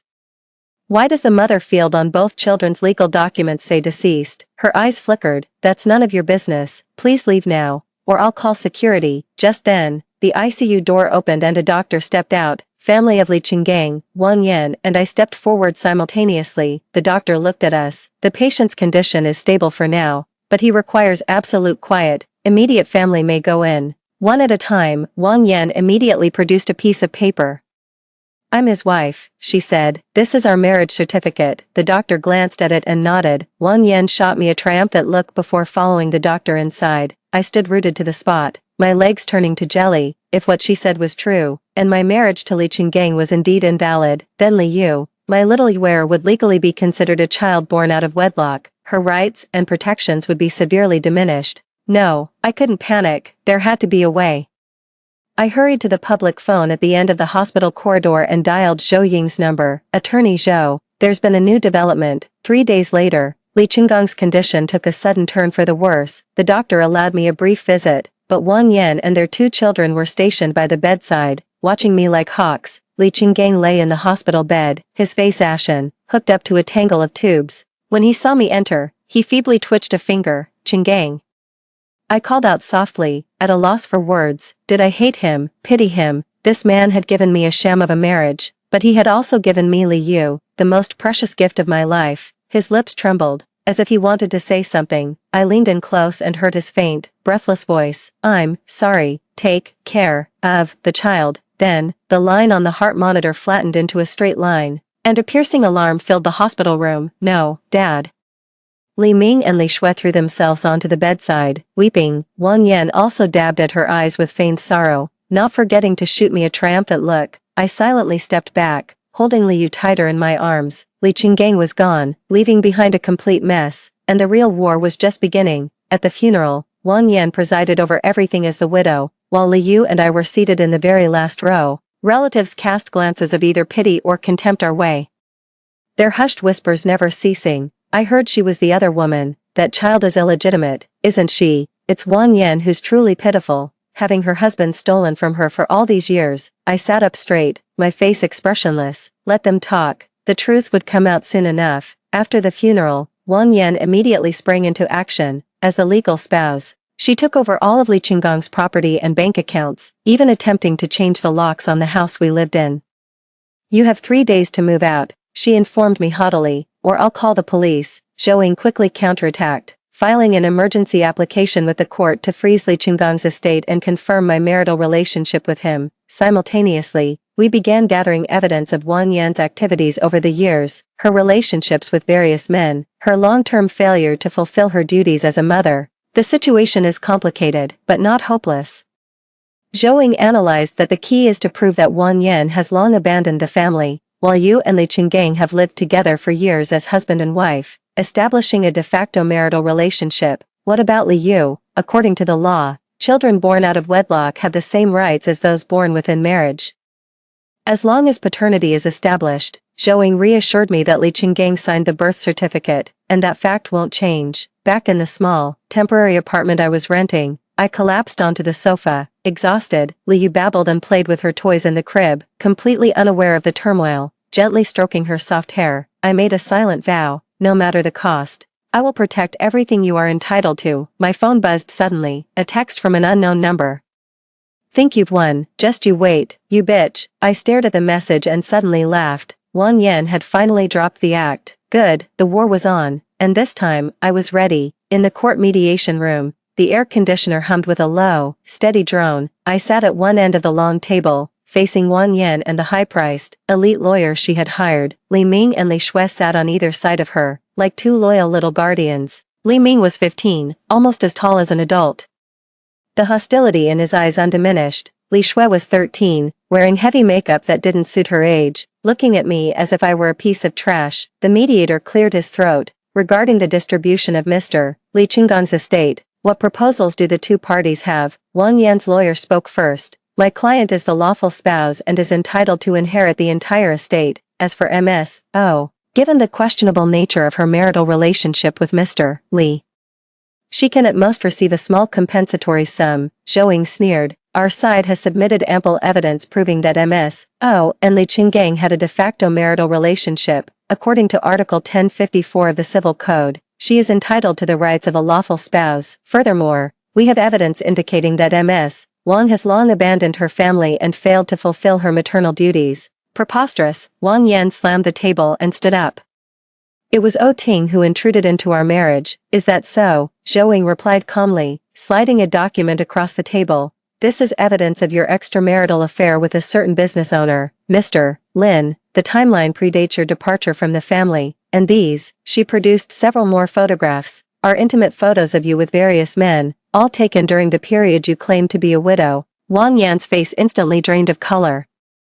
Li Ming and Li Shui stared at the photographs in confusion, clearly having never seen them before. The mediation lasted 3 hours and ended in a stalemate. As I was leaving the courthouse, Wang Yan stopped me. You think you can win like this? Dream on. I'll make sure everyone knows exactly what kind of person you are. I looked at her calmly. Be my guest, but before you do, I took out my phone and played a recording. It was of her saying at the hospital entrance that Qinggang and I never actually got divorced. I wonder what your new boyfriend would think if he heard this. I hear he's quite a traditional man. Wang Yan's face contorted. Of course, she hadn't told her current sugar daddy about her potential bigamy situation. You bitch. She raised her hand to hit me, but Li Ming grabbed her arm and held her back. Mom, don't pay her any mind. Li Ming glared at me with venom. We'll take this to court. Let's see how long she can keep up this arrogance. As I watched their retreating figures, I clenched my fists. This war was far from over. Over the following week, the whispers and rumors in the community grew louder and more numerous. Some said I was a homewrecker who specialized in seducing married men. Others claimed I abused my stepchildren. There were even rumors that I had hastened Li Qinggong's death to get my hands on the inheritance. At the supermarket, my neighbors would avoid me. At the school gate, other parents would point and whisper. What hurt me most was hearing people start to gossip about Li Yu. Words like illegitimate child and without status drifted into my ears, cutting into my heart like knives. We have to fight back, Zhou said firmly. The battle for public opinion is part of the legal battle. These rumors are already affecting your work and your life. I sifted through the evidence I'd gathered over the years, recordings, photos, videos, diaries. Each page documented the hidden darkness of this family. I had wanted to spare Li Ming and Li Shui some dignity, but now, it was clear that they, along with Wang Yan, had no intention of leaving a path for me and Li Yu to survive. There's a homeowners meeting in the community next Wednesday. I took a deep breath. I wanted to request to speak. On the day of the meeting, the community center was packed. Clearly, a lot of people had heard about the drama, with some even coming from outside our neighborhood just to watch the spectacle. Wang Yan was dressed to the nines, sitting in the front row with Li Ming and Li Shui, putting on the airs of a victim. I wore a simple white shirt and black trousers, holding a file folder and a small projector. The community director introduced me awkwardly. Teacher O has something she'd like to say to everyone today. I stepped onto the stage, my heart pounding like thunder as I scanned the faces in the audience, some curious, others scornful. In my past life, I was terrified of other people's judgment, swallowing my pride to be a good stepmother. But now, to protect Li Yu and myself, I had to stand up and speak. Hello, neighbors. My voice was surprisingly steady. There have been a lot of rumors lately about me and my family. Today, I want to tell you the truth. I turned on the projector. The first image was my marriage certificate with Li Qinggang. Some have called me the other woman, but here is our marriage certificate, legally registered at the Civil Affairs Bureau. Next are intimate photos of Wang Yan with various men, and these are photos from Ms. Wang's life over the years, all taken during the period she claimed to be a grieving widow. The room erupted in an uproar. Wang Yan shot to her feet, shouting, "These are all photoshopped." I ignored her and played the next recording. Wang Yan telling Li Shui at the school gate to just hang in there a little longer, that they'd soon get rid of that aunt. Oh, the venom in her voice on the tape made many in the audience frown. This is evidence of Ms. Wang inciting the children against the family. And then there's these. I presented a series of photos, the poison baby bottle, Li Shui's disturbing drawings, records of Li Ming bullying classmates at school. As a stepmother, I admit I'm not perfect, but I have never abused the children. On the contrary, I played the recording of Li Qinggang drunkenly berating me, and the part where he admitted he'd been in contact with Wang Yan all along. The problems in this family run much deeper than they appear. Finally, I played my trump card, a private recording of Wang Yan speaking with her lawyer. In it, she clearly states, those two brats are just tools to fight for the inheritance.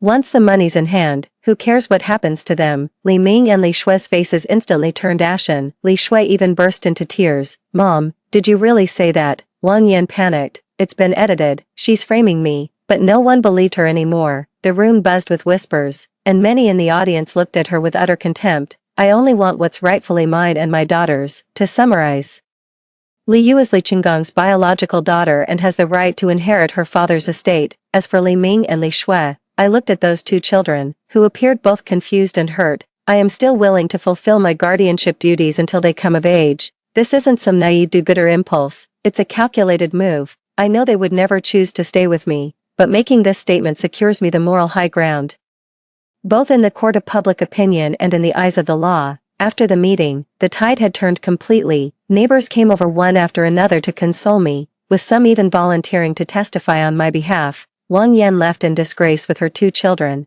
and Li Shui even refused to hold her hand. 3 days later, the court issued its ruling. Given Wang Yan's long-term abandonment of the family and suspicion of bigamy, my de facto marriage with Li Qinggang was recognized. The estate was distributed according to statutory inheritance. Li Yu and I received 60%, Wang Yan 20%, and Li Ming and Li Shui 10% each. I was granted full custody of Li Yu, while Wang Yan was to raise Li Ming and Li Shui. Stepping out of the courthouse, the sunlight was dazzlingly bright. Wang Yan shot me a venomous glare. Don't think this is over. It's not over yet, I said calmly. I have something else for you. I handed her a flash drive. This is a backup of all the evidence. If you or your child harass me or Li Yu again, this will end up on social media and in your current boyfriend's inbox. Her face turned ashen. She snatched the drive and left. Li Ming followed her, giving me a complicated look before he went. Li Shui, however, stood her ground and didn't move. Li Shui, Wang Yan called out impatiently. Li Shui suddenly ran up to me, her eyes brimming with tears. Auntie Oh, is it all true? Did Mom really abandon us? Looking at her tear-streaked little face, I felt a tumult of emotions. In my past life, I gave her my whole heart, only to be repaid with betrayal, but now, seeing her hurt by her own birth mother, I couldn't help but feel a twinge of pity. Go home and ask your mother. In the end, I didn't kick her while she was down, but I didn't offer any hollow comfort either. Back home, I held Liu on the sofa for a long time. This long, drawn-out war was finally over. Yet I felt a strange emptiness. All the grievances, anger, and resentment from my past life seemed to have dissipated with the public revelation of that evidence. The ringing phone pulled me from my thoughts. It was Lin Jing. Oh Ting, Principal Zhang recommended you for the city's Outstanding Teacher Award, and a publishing house is very interested in your case study on educating students from special family backgrounds. They want to meet to discuss turning it into a book. I was stunned for a moment, then smiled. A new chapter of my life was truly about to begin. A few months later, I used my share of the inheritance for the down payment on an apartment in a good school district. It was close to the school, convenient for work and for Liu's future education. I was successfully promoted in my teaching rank, and that paper on special needs family education even won a municipal level award. Occasionally, I'd hear news about Wang Yan and those two children from the old neighbors. Wang Yan quickly squandered the inheritance she received and even tried to misappropriate the children's share, which was stopped by community intervention. Li Ming dropped out of school and now spends his days wandering the streets. Li Shui has become withdrawn and silent, and her academic performance has plummeted. Hearing this always stirs up a complex mix of feelings in me, but they're quickly washed away by Liu's laughter. My little princess has started learning to walk, and her wobbly, unsteady steps are absolutely adorable. Every time she opens her little hands and calls out Mama, I feel a happiness unlike anything I've ever known. One night, after lulling Liu to sleep, I opened the notebook where I'd recorded our family conflicts. Page by page, I revisited every moment since my rebirth. Finally, on a blank page, I wrote, in this life, I've learned that to love others, I must first love myself. That to protect those I cherish, I must first be able to protect myself. And that kindness must have its edge. I'm grateful to fate for giving me a second chance. For Liu and me, our life is just beginning. I closed the notebook and gently drew back the curtains. The night sky is dotted with stars. Tomorrow will be another clear day. Professor O, the interview is about to begin. I looked up, smiled, and nodded at the young teaching assistant. All right, I'll be right there. Straightening my suit collar, I walked into the studio. A decade had passed, and fine lines had formed at the corners of my eyes, yet my gaze was brighter and more resolute than it had ever been in my past life. Welcome, esteemed education expert Professor O Ting, the host said enthusiastically. Your new book, Boundaries and Love, The Art of Balance in Family Education, has topped the bestseller list for 12 consecutive weeks. Could you share your educational philosophy with us? I smiled at the camera. The core of education is the balance between love and rules. Rules without love are oppression, love without rules is indulgence. The interview went very smoothly. Right after I stepped out of the TV station building, my phone rang. Mom, I passed the interview. Liu's clear voice came through the receiver. The offer from Harvard Graduate School of Education just arrived today. My eyes welled up with tears. That's fantastic. I knew you could do it. It's all thanks to your educational philosophy. The interviewer absolutely loved it. My daughter said playfully, oh, and Grandma asked me to remind you about the family dinner at 6 tonight. Don't be late. After hanging up, I gazed at the clear blue sky, my heart filled with a flood of emotions. Who would have thought that in this second chance at life, I not only raised Liu healthily but also became a renowned education expert, and it all began with that one decision. To stop pleasing others and start loving myself first. The family dinner was held at my mother's new house. After that inheritance lawsuit a decade ago, I used my share of the money to move my mother into a comfortable home and invest in my own education career. Now retired, my mother spends her days enjoying square dancing, looking after her granddaughter, and living a very content life. Ting ting, look at this, my mother said, handing me a magazine. On the cover was a photo from my interview, with the headline, From Stepmother to Education Expert. Oh Ting's remarkable turnaround. Grandma has already bought 20 copies and gives them to everyone she meets. Liu stood by, quietly giggling. At 18, she had blossomed into a graceful young woman. There was a faint resemblance to my younger self in her eyes and brows, but her gaze held far more confidence than mine ever did at that age. Mom. I shook my head in resignation, yet couldn't help but smile. The doorbell rang. Liu ran to answer it, then called out to me in surprise, Mom, someone's here to see you. I walked to the doorway and froze. Li Ming and Li Shui stood outside the door, their clothes so plain they bordered on shabby. 10 years had passed. Li Ming had grown into a gaunt man with sunken eyes. Li Shui's face still faintly held the contours of her younger self, but her eyes were dull, the former arrogance long gone. Oh. Auntie Li Ming began with difficulty. Can we talk? My mother approached warily. I gently patted her hand and said, Mom, why don't you take Yaya to the kitchen to set the table? The three of us were left alone in the living room. I poured the tea and waited for them to speak. We came to apologize. Li Shui's voice trembled. What happened back then? We were such utter bastards. I watched them quietly, offering no immediate reply, in my final moments of my past life. How coldly had these two children, whom I had raised with everything I had, watched me die. The sting of those words, a wicked stepmother getting her just desserts, still pierces me in the dead of night. Li Ming seemed stung by my silence and suddenly knelt down. Auntie I know we have no right to face you, but I'm truly at the end of my rope. 1 yen, my mother, she took all my savings. My wife took the kids and went back to her parents' house. Li Shui also began to cry.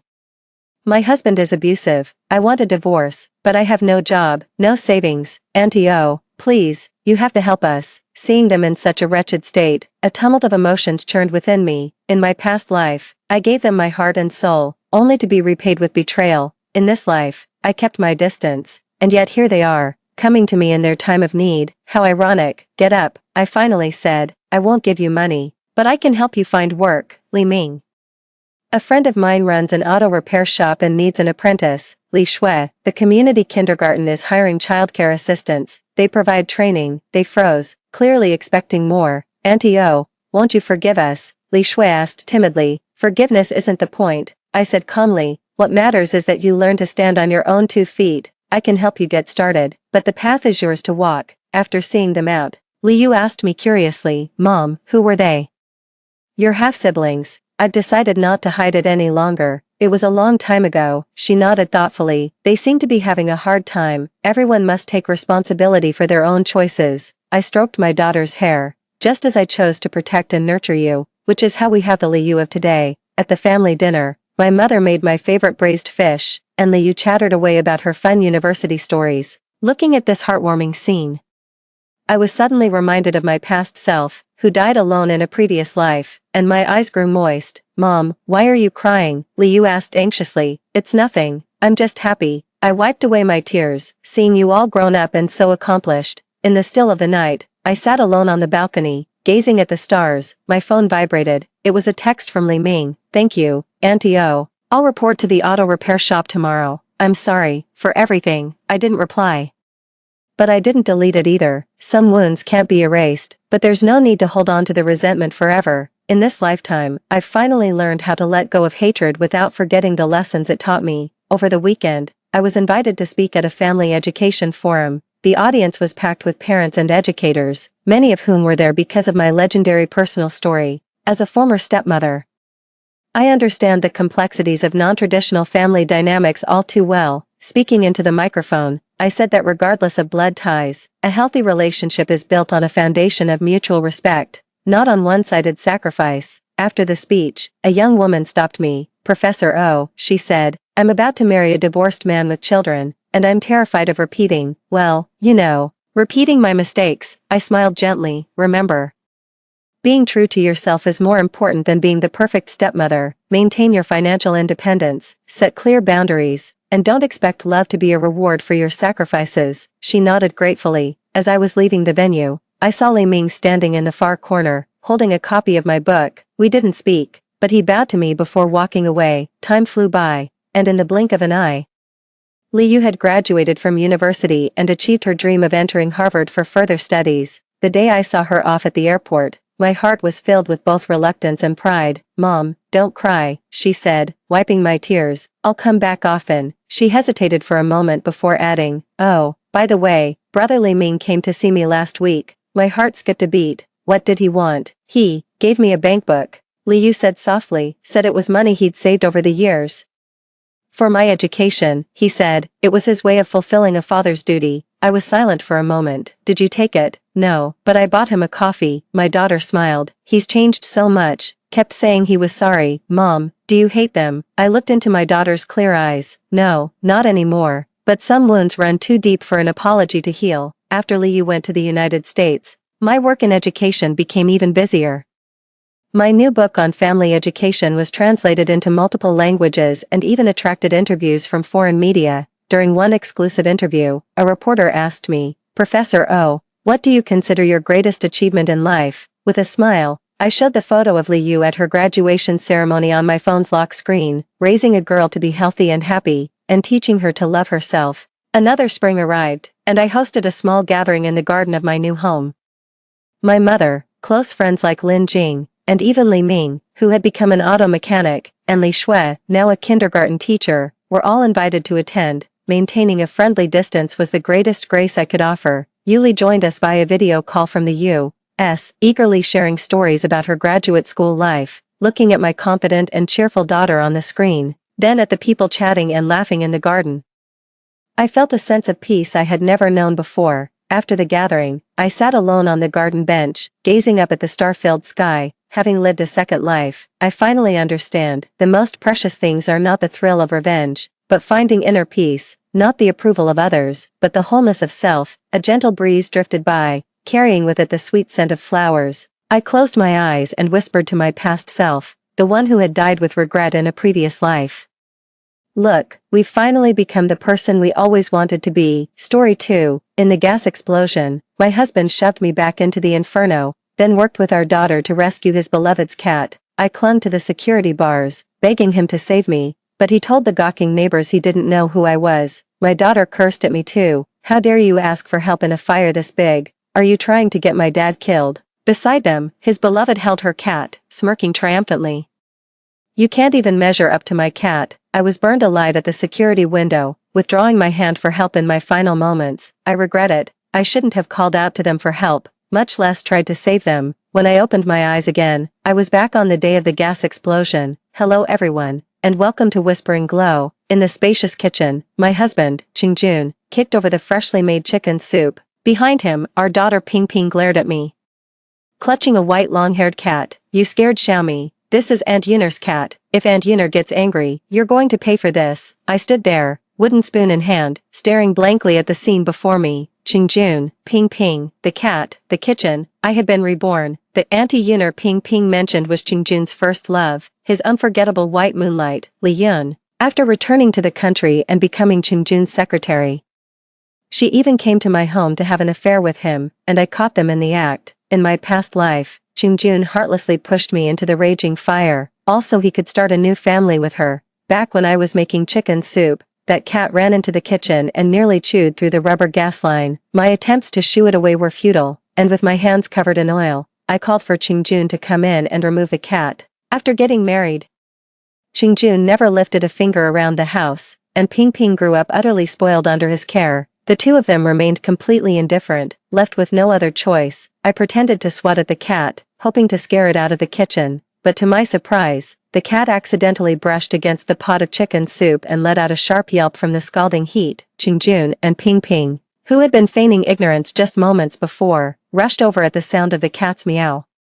They scooped the cat up from the floor and immediately started hurling accusations at me. In my previous life, despite the grief in my heart, I still warned them about the damaged gas line and urged them to get out immediately, but Qingjun just mocked me, saying I was making excuses to save my own skin. Not only did he refuse to leave, he deliberately lit a cigarette. In an instant, flames engulfed the entire kitchen. The moment I realized what was happening, I rushed to shield Ping Ping, then turned back to save Qingjun. To my horror, just as I grabbed his hand, Qingjun heartlessly shoved me into the raging flames. Ping Ping was crying her heart out. I thought she was crying for me, but then I saw her yank open the cabinet and pull out little Mimi. Then she screamed at Qingjun, "Dad, we have to run. Forget about Mom. If little Meow dies, Aunt Yuner will blame me. We have to go now, or it'll be too late." Qingjun scooped up Ping Ping and the cat in one swift motion and bolted for the door without a backward glance. I could only watch, helpless, as they abandoned me and fled. In the end, they even locked the door from the outside. Qingjun snatched the ladle from my hand and slammed it onto the floor. The sound of his accusation snapped me out of my reverie. What kind of adult picks a fight with a cat? So what if it had a few sips of the soup? I'm the one who earned the money to buy the chicken. You have no right to criticize. My face turned cold. Qingjun, my health has been poor ever since I gave birth to Ping Ping. That chicken soup was meant for my recovery. Qingjun grew even more furious. What woman doesn't have children? You're just being delicate, useless. I might as well have married a pig. A knock at the door from the entryway interrupted Qingjun's humiliation of me. Ping Ping, holding the cat, went to answer the door and let out a cheer upon seeing the visitor.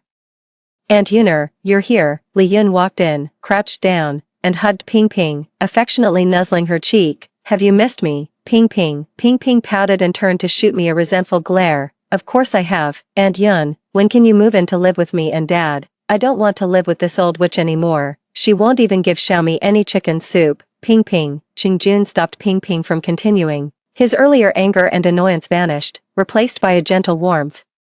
He looked at Li Yun. What brings you here? Ping Ping said there's a parent-teacher meeting at the kindergarten. She wanted me to go. Li Yun glanced up, feigning surprise at the sight of me. Oh, you're home, sis-in-law. I thought you were out. That's why Ping Ping asked me to go to her parent-teacher conference. She abruptly let go of Ping Ping and shrank awkwardly behind Qingjun. Please don't hit me, sis-in-law. I won't come here again. I promise. I took a deep breath, feeling the anger welling up inside my chest. The reason I hit Li Yun before was because I caught her and Qingjun in the act on my wedding bed, and now she's the one acting all hurt. A month ago, Qingjun's first love, Li Yun, came back. Qingjun hired Li Yun directly to be his secretary. Yuner is a career-driven, successful woman. She's nothing like a useless, demanding housewife like you. He even brought Li Yun's cat to our house and told me to take care of it.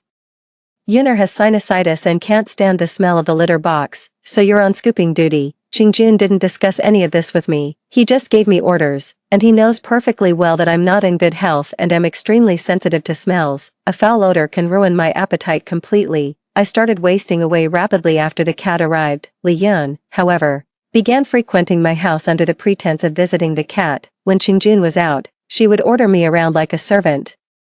When Qingjun was home, she would flirt with him right in front of me. I've told Qingjun more than once to kick her and that cat out and never let them come back. But what did Qingjun say? Li Yun is my secretary. She's here on business. Stop letting your imagination run wild and ruining my reputation. And as for that cat, if you can't even take care of a simple animal, what good are you to me as a wife? Besides, what's the big deal if Li Yun and I get a little cozy? What, you expect me to hug a hideous creature like you instead? I'm not ugly, but childbirth really took a toll on me, and lately, the cat's been a handful too. My complexion is sallow, and I'm all skin and bones. I really don't look my best. I was triggered and went on a wild shopping spree, buying clothes to doll myself up.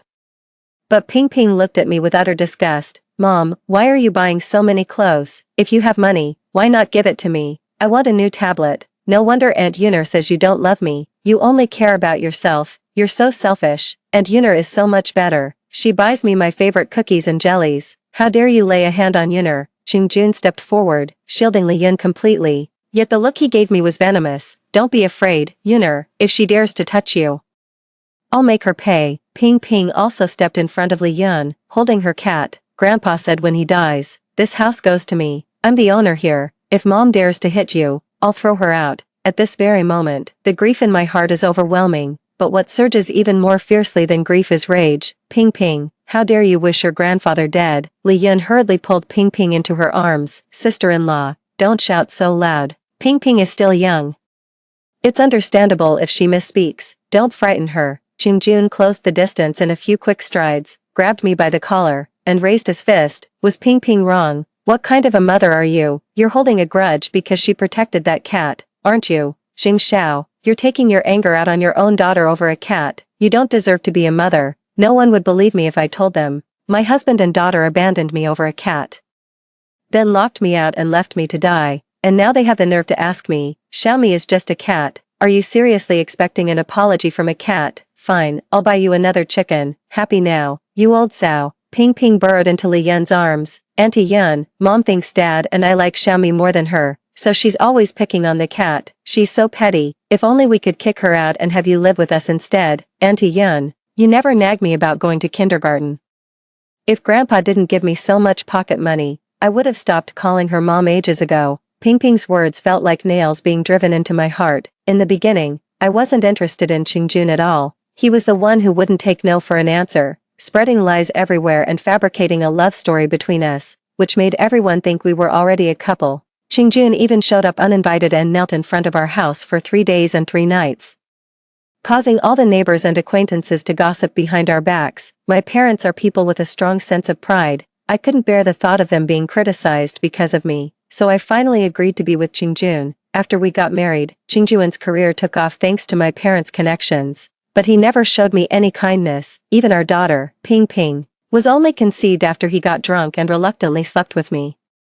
Qingjun never contributed to the household expenses. After giving birth to Ping Ping, I was in poor health, and all my food and living costs depended on the money my parents secretly slipped me. Even the house we live in and the car I drive were specially bought by my parents because they couldn't bear to see me suffer and wanted me to have more security. But now, Ping Ping acts as if the house is hers, and Qingjun is the one driving the car. Meanwhile, I'm left with nothing, subjected to their relentless insults and beatings. As I looked at the few people before me, a profound desolation filled my heart. Ping Ping was cradled in Li Yun's arms, with Qingjun standing protectively in front of them. Even the cat nestled obediently at Li Yun's feet. They looked more like a family than anyone. I couldn't help but step back, slipped on the spilled chicken soup, and fell to the ground. Ping Ping giggled. "Mom, you're so ridiculous, crawling around like a maggot in the toilet."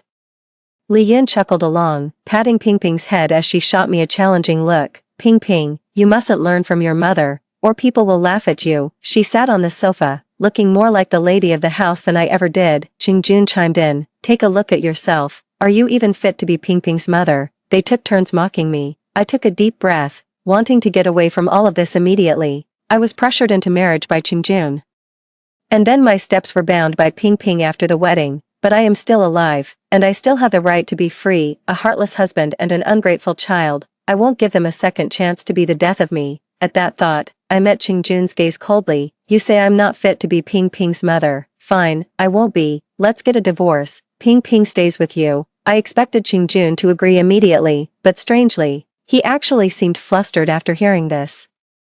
"You want a divorce from me?" "Yes, I want a divorce." I looked at each of them. Li Yun, her voice a mix of mockery and barely contained glee, blurted out, "Sis, you're really divorcing Qingjun. It's not because of me, is it? There's nothing between Qingjun and me, really. Please don't misunderstand, sis." Ping Ping was even more overjoyed than her. "And Yun, from now on, we can live together, and no one will ever stand in our way again." I nodded to her with a smile. "That's right. This house is yours. You can let anyone you want live here. I have no desire to live in a house that's about to be blown up." But to my surprise, Qingjun actually disagreed. He grabbed my shoulders, his face terrifying. "Who gave you the nerve to divorce me?" So, divorcing him was an act that required courage. Qingjun schemed and pressured me into marrying him, and it certainly wasn't because he liked me. It was because my parents' status and connections could make his career flourish. If he divorces me, do you really think he can hold on to all the things he swindled? He just doesn't have the guts to face the mess that comes after a divorce. I shook off his hand and took a few steps back. "I'm telling you I want a divorce. It's a statement, not a request. Do you understand?" Qingjun kicked over the trash can, pointed a finger in my face, and roared, "You want a divorce from me? You're not even worthy." "Xing Xiao, I'm going to pretend I didn't hear what you just said. Mention the word divorce one more time, and I'll break your legs." I'd rather hand Ping Ping over to an outsider like Li Yun than let you lay eyes on her ever again. Does Qingjun really think this will make me back down? But hasn't he already brought Li Yun into my home, letting her live in my marital house, sleep with my husband, and win over my daughter, and now you're calling her an outsider? I thought when you slept with Li Yun, you were considering marrying her. Turns out you just see her as an outsider. As I finished speaking, Li Yun's face instantly darkened. Qingjun, acting as if he hadn't noticed, explained to me, "I've told you many times, Li Yun is my secretary." He actually had the patience to spout this nonsense here. If you don't believe me, go ask around. What boss doesn't have a bit of a thing with their secretary? It's all just for show, doesn't mean a thing. I saw Li Yun's body tense up instantly, as if Qingjun's words had struck a nerve. His arm around Ping Ping tightened as well, making her squirm to break free. Ping Ping chimed in indignantly, "Daddy, didn't you say Aunt Yuner was going to be my new mommy? How can you lie to a kid? My daughter stood with her hands on her hips, her head held high like a proud rooster. I saw you kissing Aunt Yuner. Come on, be a man and admit it. Qingjun stopped her, his face ashen. Enough, he pulled Ping Ping aside. If you want to keep living your cushy life, shut your mouth. Your mother might be useless, but your grandfather has more money than he knows what to do with. If we really get divorced from your mother, do you think your grandfather will keep giving us money? He'd take this big house back in a heartbeat, Ping Ping said naively. Then wouldn't it be easier if Mom just disappeared? Grandpa said when I grow up, all his fortune will be mine. Qingjun and Ping Ping thought they were speaking quietly enough, but I deliberately walked over to the balcony and heard their father-daughter conversation clearly. To hear my own daughter casually say something like wouldn't it be easier if Mom just disappeared, my heart has long forgotten how to grieve. All that remains is rage. I truly believe I have wronged no one. When I accidentally got pregnant, Qingjun's first instinct was to have an abortion. Back then, I didn't know he was saving himself for his white moonlight. I thought he was just worried a child would hinder his career. I went out of my way to ask my father to promote him, to give him the chance to lead a major project and rocket up the career ladder. Only then did Qingjun agree to let me have Ping Ping.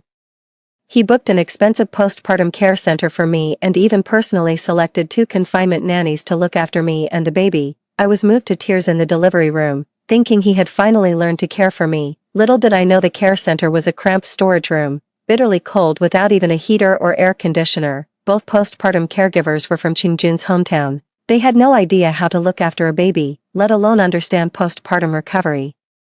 I told Qingjun I wanted to change both the postnatal care center and the caregivers, but he scolded me for being unreasonable. I had no choice but to endure the hunger and cold, and on top of caring for the baby, I sometimes had to clean up the messes those 2 caregivers left behind. From then on, my health completely broke down, but whenever I saw Ping Ping's adorable little face, I could bear anything. Qingjun didn't provide for the household, so I used my dowry to raise Ping Ping. I gave her the best food, the best drink, everything was the best. I poured my heart and soul into raising her, educating her, and giving her everything I had, and in the end, Ping Ping wants me gone. I want nothing to do with such an ungrateful daughter. Seizing the moment while Qingjun was whispering to Ping Ping, I turned and left. If I'd walked any slower, I was genuinely afraid that father and daughter would have killed me. I went straight home. My parents are getting on in years.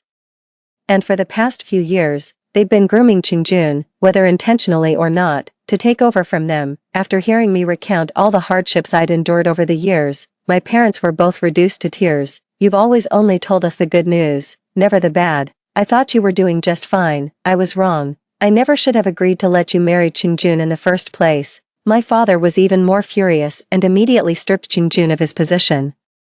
Qingjun had been working at my parents' company for years, and there was no shortage of shady dealings going on behind the scenes. It wasn't that my father hadn't seen it, he just never brought it up for my sake. This is the perfect excuse to use for firing Qingjun. After being dismissed in the morning, Qingjun showed up at my door at noon with Ping Ping and a gift. He pleaded with genuine sincerity from outside the door. Xing Xiao, I admit I was wrong this morning.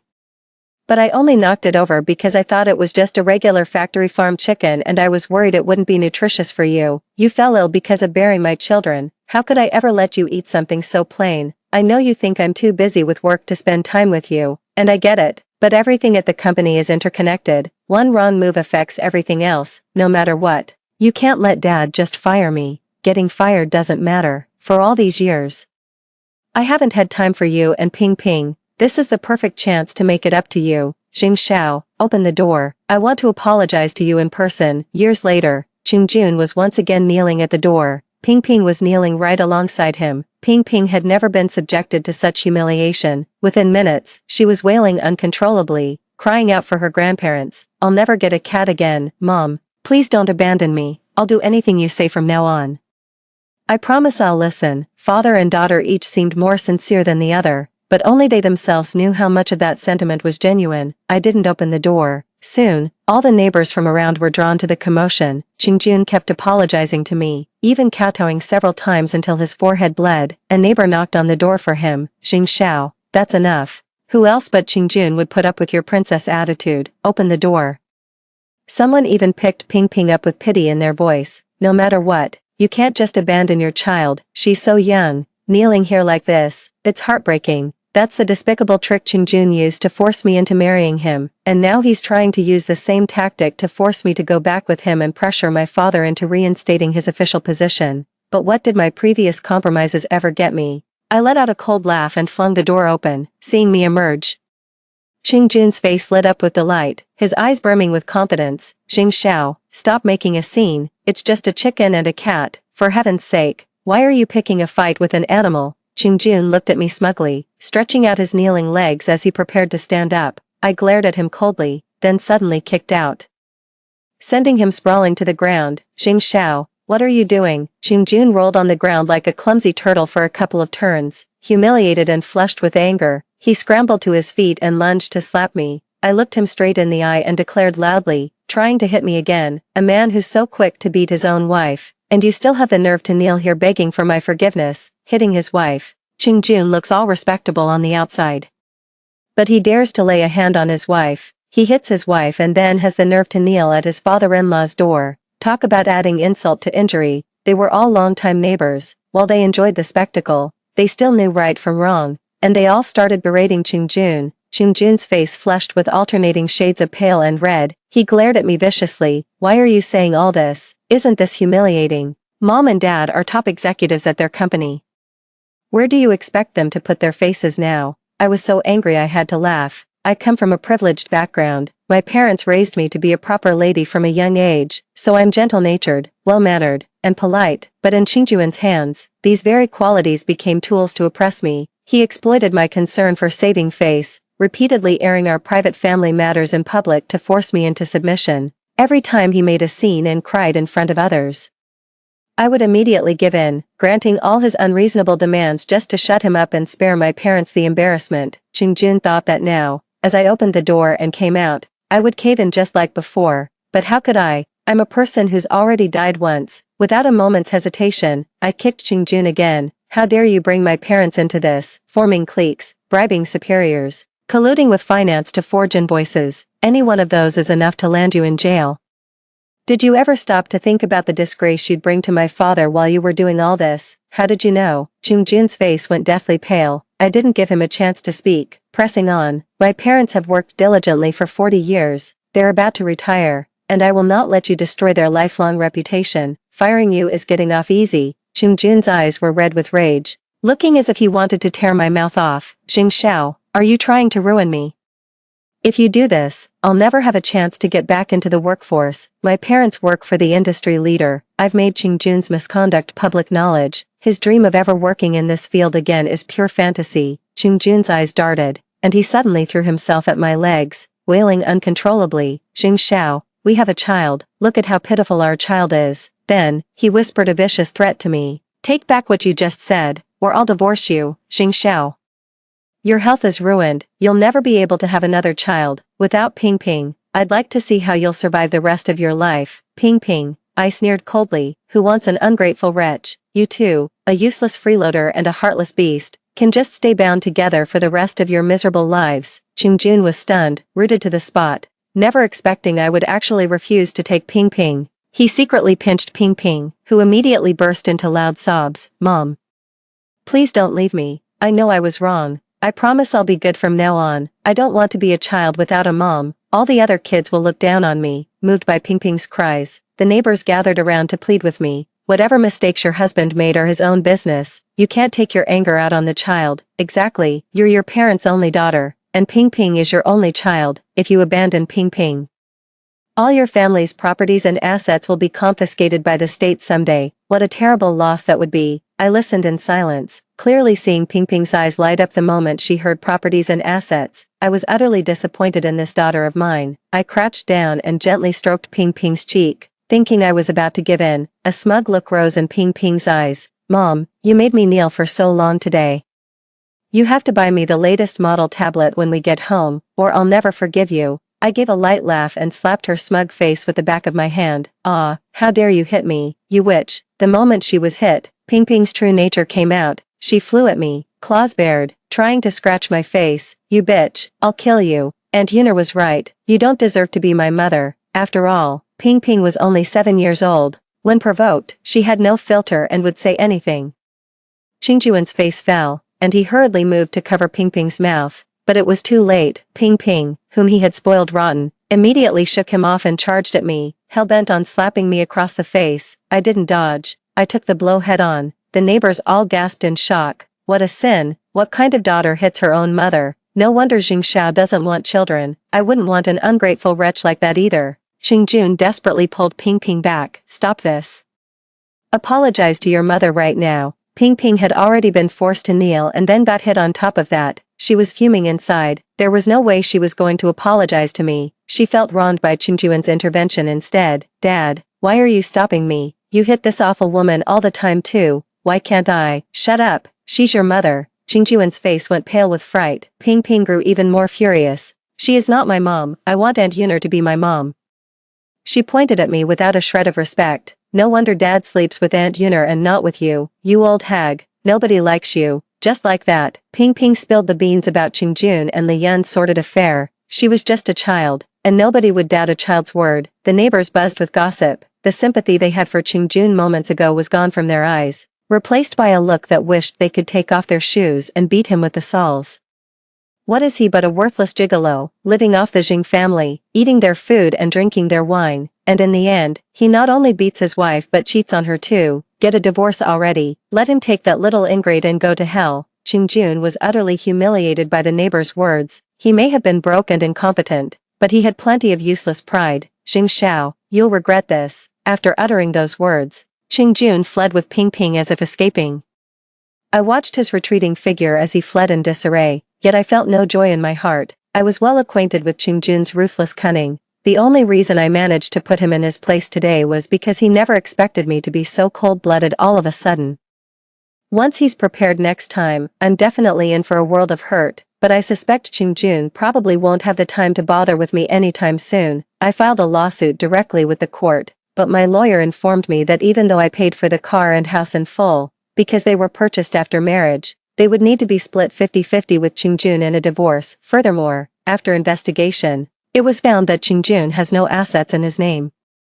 He had long since transferred his salary under the guise of supporting his parents. Not only does he have no assets, he actually has a debt. Qingjun borrowed 4 million from Li Yun, something I was completely unaware of. Qingjun asked to meet, and I didn't turn him down. After not seeing him for a few days, Qingjun looked terrible. Losing his job must have hit him hard. Jing Xiao, let's be perfectly clear. Even if I did cheat, the law wouldn't leave me with nothing. Besides, you don't have any solid proof that I did. We'll split the car and house 50-50. If you want the house, you'll have to buy me out at the market price of 5 million. The car is old and not worth much. If you want a share of it, I can give you 20,000 in compensation. Also, Ping Ping has made it clear she wants to live with me, given her current standard of living. A monthly child support payment of 15,000 isn't unreasonable, is it? Finally, this 4 million debt is marital property.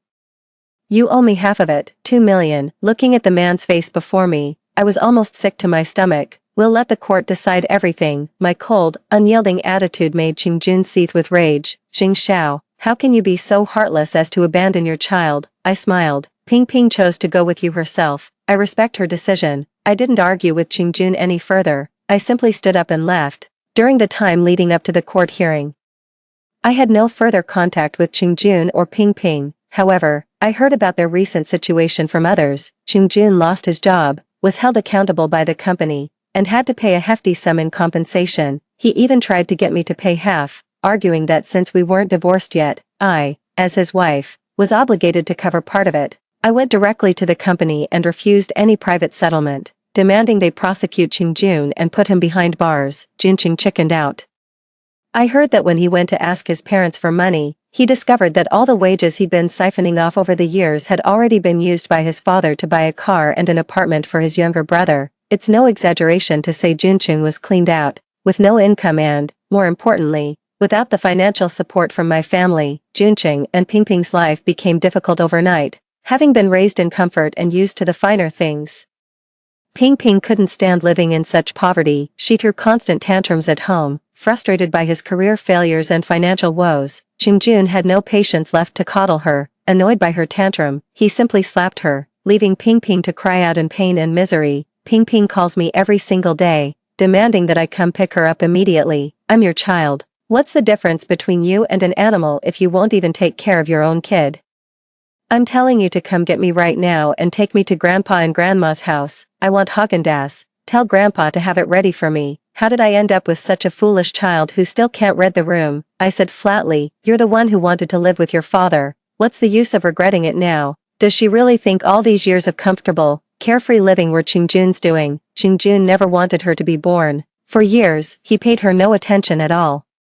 I was the one who took care of her every single need. If it weren't for using Ping Ping to get money from my parents, Qingjun wouldn't even give her the time of day. Now that I don't want Ping Ping, and my parents have cut off their support, how could Qingjun possibly treat her well? I ignored Ping Ping's wailing and focused on dealing with the divorce hearing. On the day of the hearing, Li Yun accompanied Qingjun and Ping Ping. The gloom on Qingjun's face vanished completely.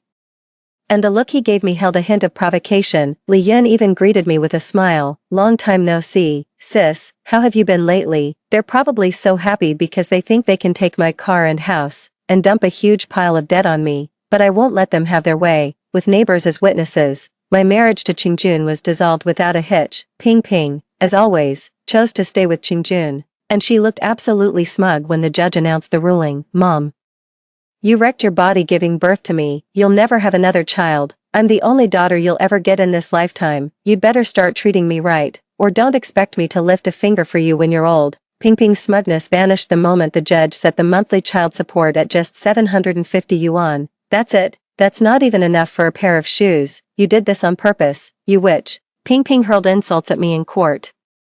But the judge didn't have her removed, considering her young age. Next came the division of assets. My parents, having fought their way in the business world for so many years, hired top-tier lawyers, and they handled the case brilliantly. The cars and house were split 50-50. There was no way around that. However, Qingjun is solely responsible for the 4 million in debt he deliberately created. It has nothing to do with me. I thought Qingjun would fly into a rage out of humiliation. But to my surprise, he wasn't the least bit affected. In fact, the look he gave me was filled with greed and excitement. Hurry up and take all your things. I'm going to marry Yuner, and it's not appropriate for your belongings to be in this house anymore. I went back to the old house, but I didn't go alone. I brought 2 burly bodyguards with me. Seeing this, Qingjun's face turned frighteningly dark. You think I'd harm you, Xing Xiao? When did you become so cunning, devious? I was just trying to save my own skin. Accompanied by my bodyguard, I went in to pack my things. Not that there was much to pack. I have money. I can buy everything new. In the living room, I saw the cat. Li Yun was holding it, smirking triumphantly. Oh, sis, this cat's litter box is so foul. How did you ever put up with it? Not like me. Qingjun pampers me. He says he's going to hire a nanny just to look after my cat. I replied with a laugh. He's broke.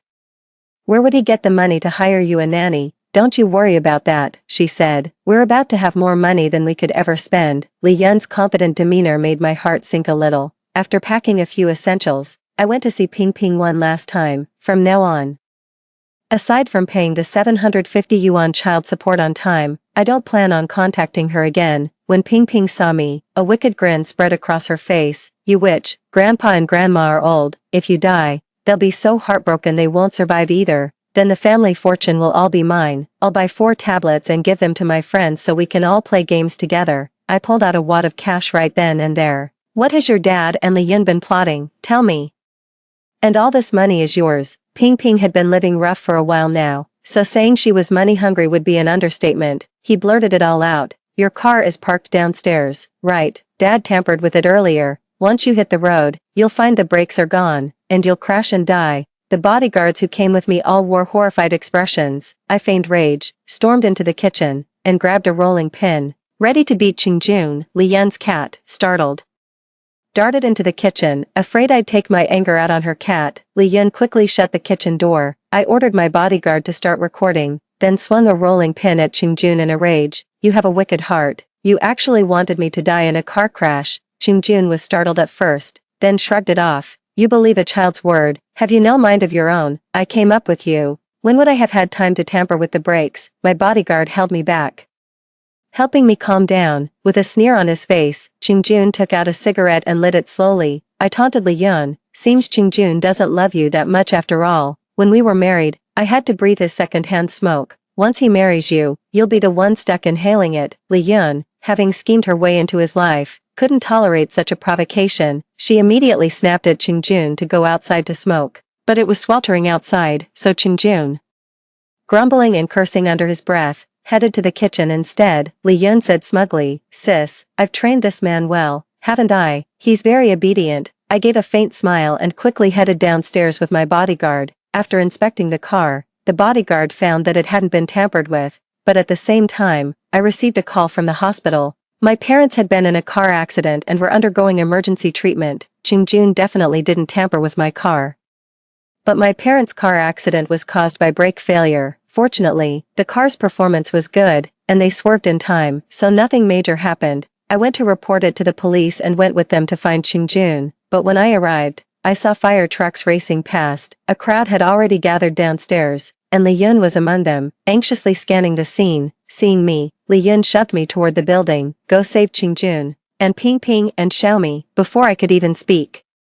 A police officer was the first to scold her. "With a fire this big, are you trying to get her killed by sending her in?" Li Yun became meek and submissive, not daring to say another word. About 10 minutes later, the firefighters extinguished the blaze and carried Ping Ping out. I took a closer look. Qingjun only had facial burns, but Ping Ping, lying on the stretcher, was a bloody, mangled mess. The moment Li Yun saw Qingjun, she charged over like a madwoman. "Where's Xiaomi? Where is she?"